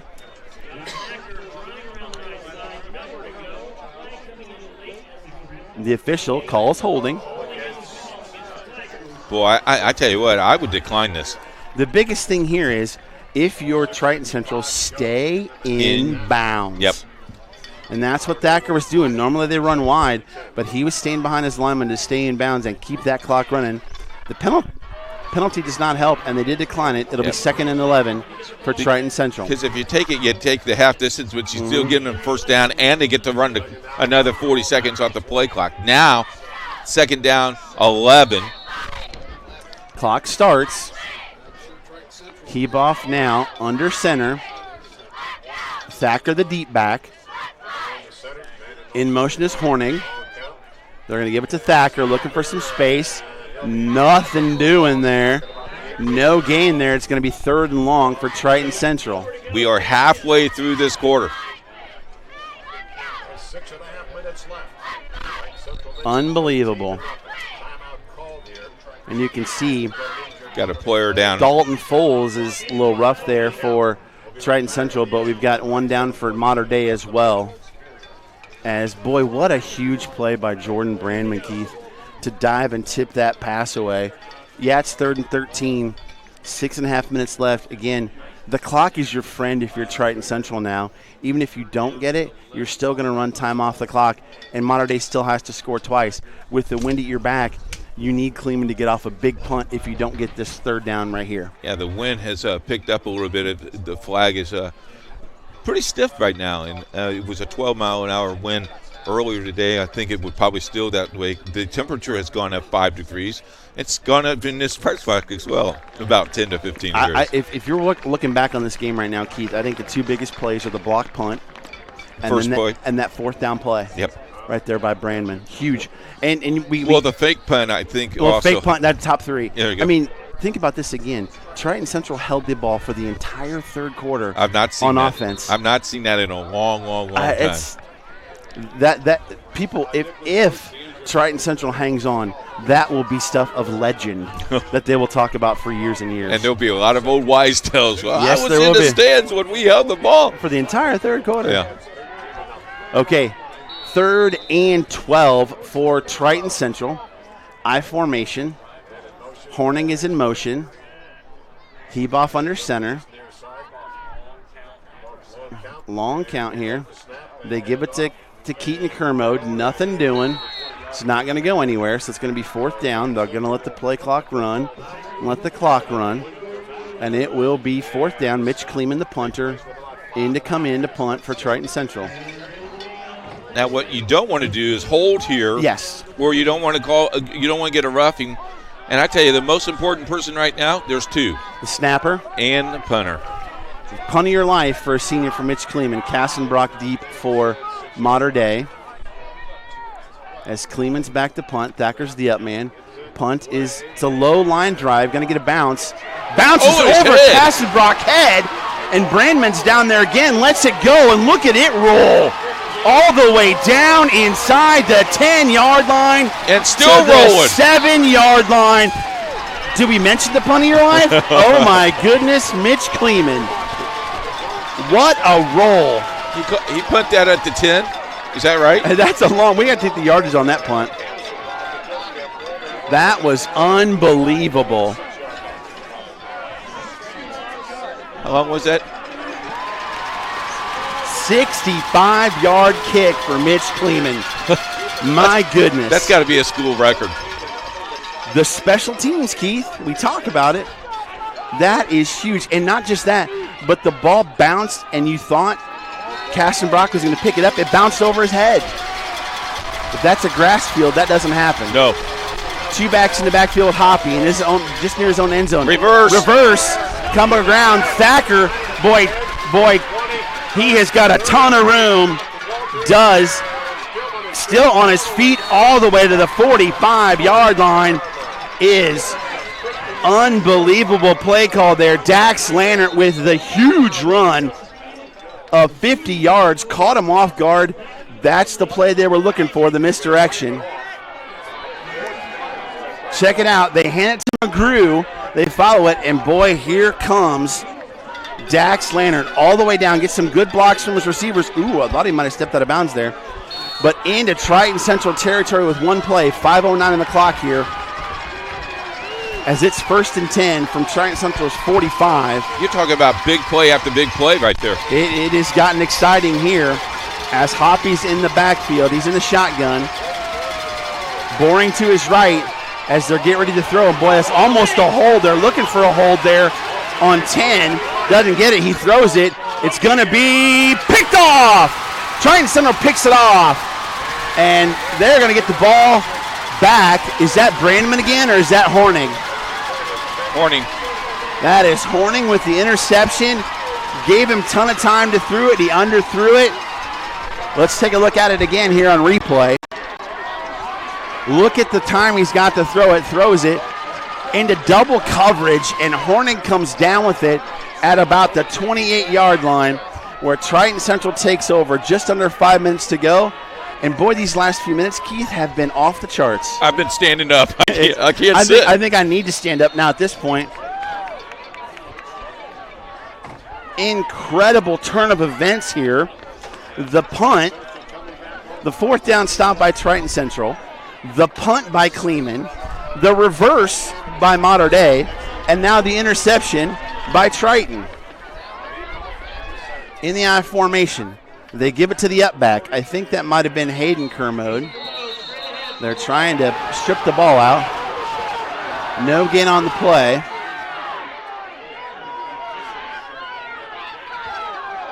Clock's still running at 4:42. What did they call there? They didn't call anything. That's what they're wanting. They kept trying to pull him down after the whistle, so they were looking for a flag. But the clock is still running.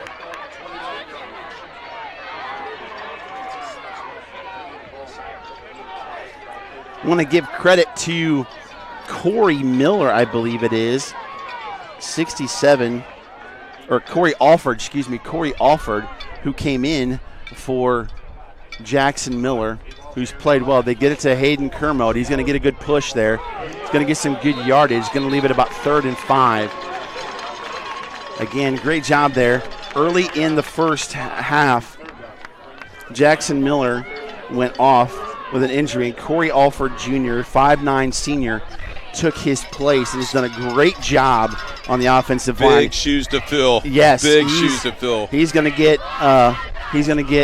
a reward in the locker room for the job he's done coming in. It's next man up. That's the way it's always been.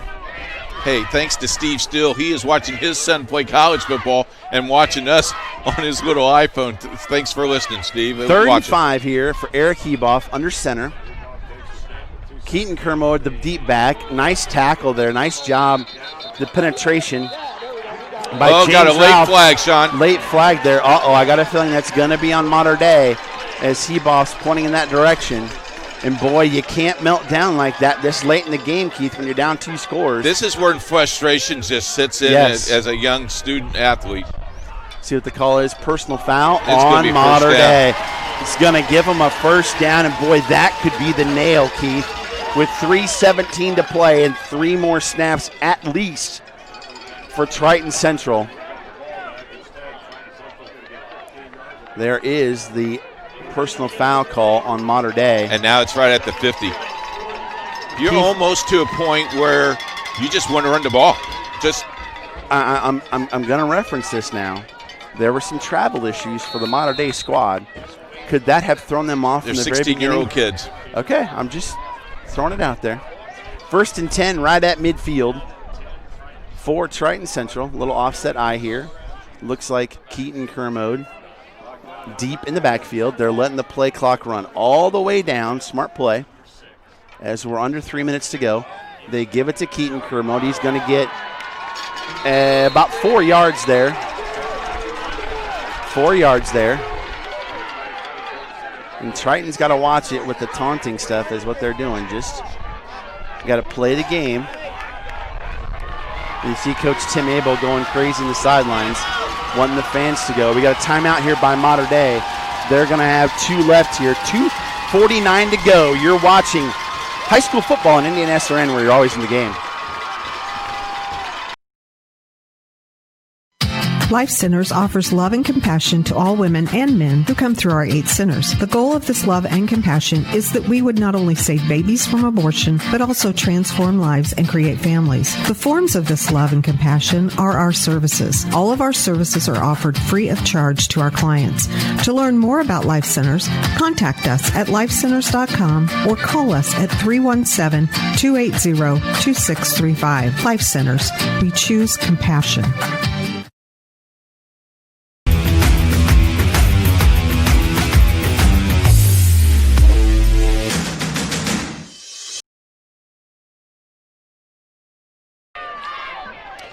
You're watching the IHSAA State Football Tournament on Indiana SRN presented by the Indianapolis Colts.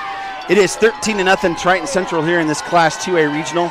The winner hosts Western Boone, number 1 ranked and defending state champion.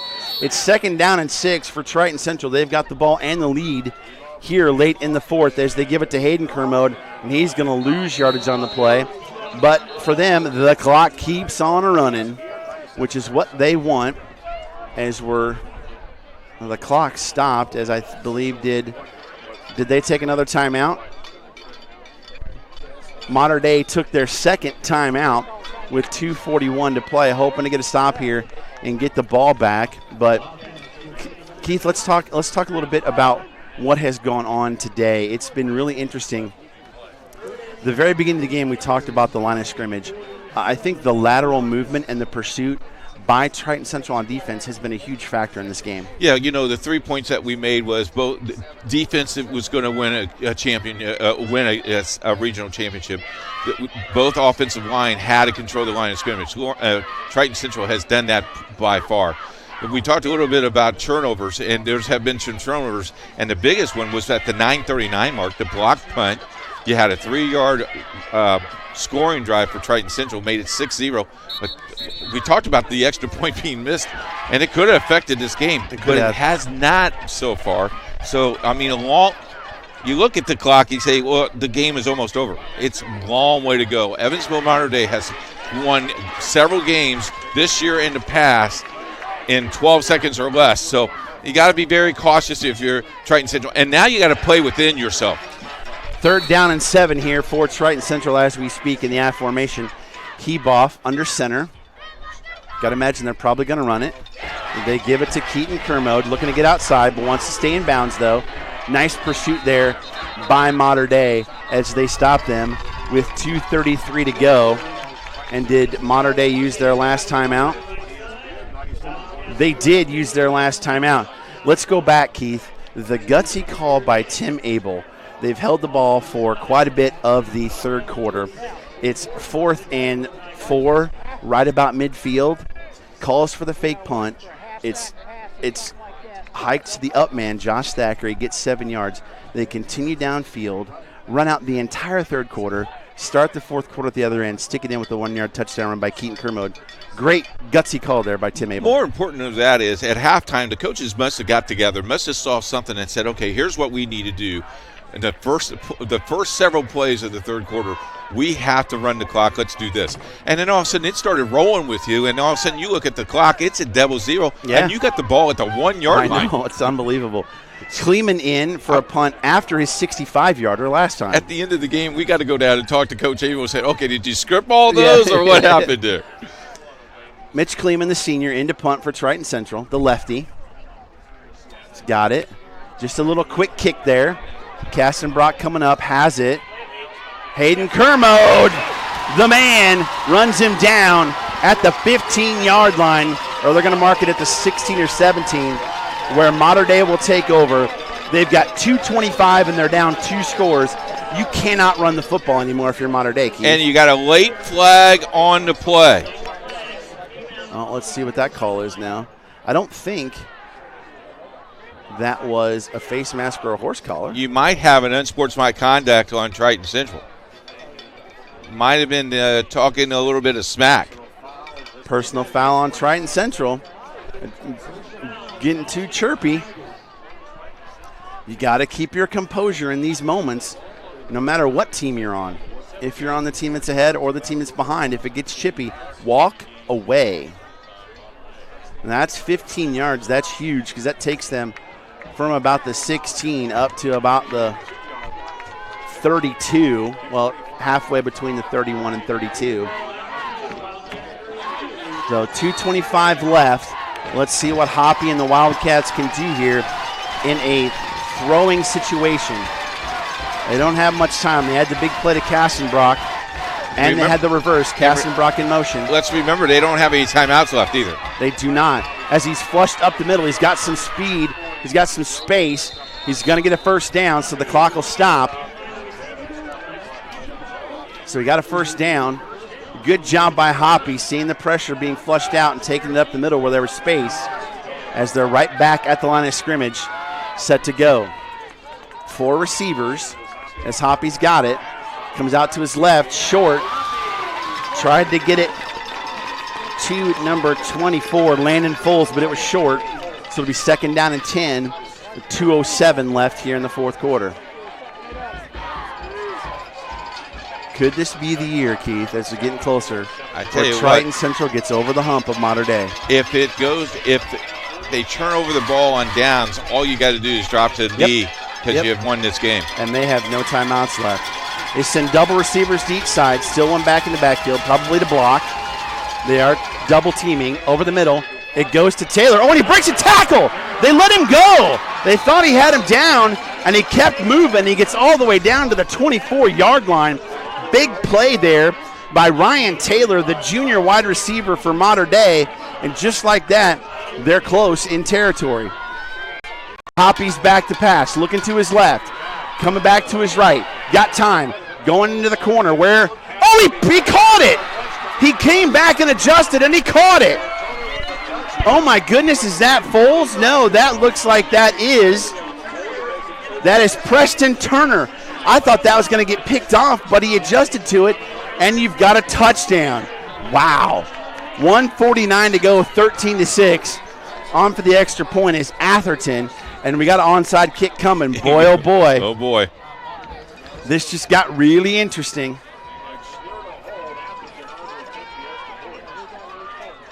Got to get a good hold here. Atherton. Hold kick is up, and it is good. We'll have to see how long that pass play was. Let's see the replay here. It's a touchdown pass. You can see him go up. Nice job coming back to the ball. He had to make a couple adjustments to get that ball there. Yeah. We'll effort how long that play was, but it's 13-7, 25-yard pass. Thank you, Jerry. You can see it again. Watch the adjustment by Turner. Comes back to the ball because the defender's in front of him, and he made the adjustment. 13-7. Now you want your hands team on the front line here for Triton Central. You see both Kermodes near side here by us. I don't know if you see Thacker's out there. I don't know if that's Heboff on the far side, but what a game. You have got your hands team ready to roll. Unbelievable. We have got a minute 49 on the clock. No timeouts for Mater Dei. All you got to do is cover this if you're Triton Central. We'll see which way they decide to go with it, as Atherton is set to kick. And coming all the way to the other side of the field is number 12, Kiefer Earl. He's a backup quarterback. So you've got a Kermode on each side. Let's see which way he decides to go with the onside kick. Boy, these are tough in high school. Let's see what happens. The drama unfolds. Looks like he's going to go left. He does go left. I got the high hop. And Keaton Kermode picked it up, got hammered on the play, but he held on. Wow, good hop there on that onside kick, Keith. I tell you what, the hop on that was a big one. I'd like to have that in softball. And Keaton Kermode hopped up and got it, but boy, he paid the price as he took a lick, and he looks like he's a little worse for wear there as he's grabbing his head. I think they might want to take him off the field. The referees are, they're going into formation here, very deep. Can they just run out the clock here? They can. It is victory formation, the formation you love the most as a coach, Keith. The victory formation. You don't want to practice it as there's 35 seconds left on the play clock, and I think they're going to be able to run out the clock here. 13-7, Triton Central, and they will host Western Boone next week right here for a 2A semi-state and a chance to play in Lucas Oil Stadium. What a game, Keith. Crazy. It's a crazy game, isn't it? No timeouts left. They're going to let the play clock run all the way down. It'll take it almost under a minute. And down for Heboff there. That's second down. Play clock starts, 39 seconds. And that will be about all she wrote as Triton Central wins their first regional title. And they're going to get over the hump of Evansville Mater Dei. What a great year for Mater Dei. They will finish at 10-3. Triton Central will move to 10-3. But boy, no rest for the weary, Keith, as they get to host number 1 ranked and defending state champ Western Boone next Friday right here at Bud Mendenhall Field. And the celebration begins. The Kermodes, you can see it. They are overwhelmed by the fact that they finally got over. They're going to get them off the field. They're trying to get everybody off the field because the clock still hasn't run down yet. There's still 10 seconds to go, and boy, oh boy, Tim Abel and the Tigers get the job done today, Keith, as they defeat Evansville Mater Dei, the Story program, and Coach Gable, as the clock hits 0, and now the handshakes begin. One of the things we love about high school, that is the face of sportsmanship there, Keith, as you see them shaking hands. But what a job by Coach Abel and the Tigers. They now go to 10-3 on the year. 10-3 on the year. Will host a semi-state next week right here. As we said before, Western Boone, Evansville Mater Dei ends the season at 10-3, losing in regional play to Triton Central. And boy, those seniors are dying to get that regional trophy, Keith. You can see Hayden Kermode sprint back. They're all sprinting back after they get through the line. Once they finish the handshake line, they're sprinting back. And here are the things we're going to remember from this game, Keith. The block punt early in the first quarter. The fake punt in the third quarter, of which Triton Central held the ball the entire third quarter. The fourth down play by Jordan Brandman. Those are the plays in this game that won Triton Central a regional title. You know, victory is so sweet, and I tell you what, Mater Dei walking off the field, they had a great year, very good year, and this is a team that has had success after success, and Tim Adel, you got to look at the student body. I mean, this is incredible. We've done a lot of stuff over the years, Sean, and there's nothing sweeter to see the student body just love their teammates. And the crazy thing is, tonight, girls basketball game tonight at 6 o'clock. They play Eastern Hancock at 7:30. Trust me, these boys will be in the stands cheering on the girls, ranked number 1 in 2A in girls basketball. And I think at halftime they may have to give them the regional trophy. The trophy again. Boy, I tell you what, there aren't many things better than high school sports, Keith. And you see the emotion and the excitement by these kids doing something no other Triton Central team has done. I think we can't state that enough. This is a chance for them to go in the record books of the school of having won their first regional title. Tim Abel is probably just walking on cloud 9 right now. Can't wait to go talk to him after the game as they defeat Evansville Mater Dei in this Class 2A regional 13-7. Not a very high-scoring game, but boy, it was exciting. But here's the cool thing. They get home field advantage against number 1 Western Boone next weekend. Stay with us. We'll let you know what our schedule will be next weekend as everything will iron out. Jerry will go back to the office today and start making phone calls, and by Monday afternoon, we'll know. So check out our website or our Facebook page or our Twitter. We'll let you know where we're going. It'll be on there. Hey, don't forget Facebook, Indiana Sports Radio Network. We've got Twitter at IndianaSRN. If you're our 1,000th follower, you win a $55 gift card to Aspen Creek Grill. Hey, get notifications, Facebook, YouTube, Twitter. You'll get all the information you want to need. Check our website, IndianaSRN.org. We love bringing high school sports to you. Hey, if you like what you've seen today, hey, coach at IndianaSRN.org. Shoot him an email. We'll talk to you about how we can bring your high school team onto the airwaves and showcase these fine young men and women in high school sports. Any last words, Keith? No, I'm speechless right now. It's been a fun weekend. It's been a fantastic weekend. A couple of 12 hours of football for 24 hours of football for all of us. It's been fantastic. As we close out here today, for our executive producer, Jerry Collins, for my partner, Keith Myers, I'm Sean Krall. The final score here from Triton Central High School. The Triton Central Tigers win the Class 2A Regional over Evansville Mater Dei 13-7. You have been watching the IHSAA State Football Tournament on Indiana SRN, presented by the Indianapolis Colts. Have a great evening.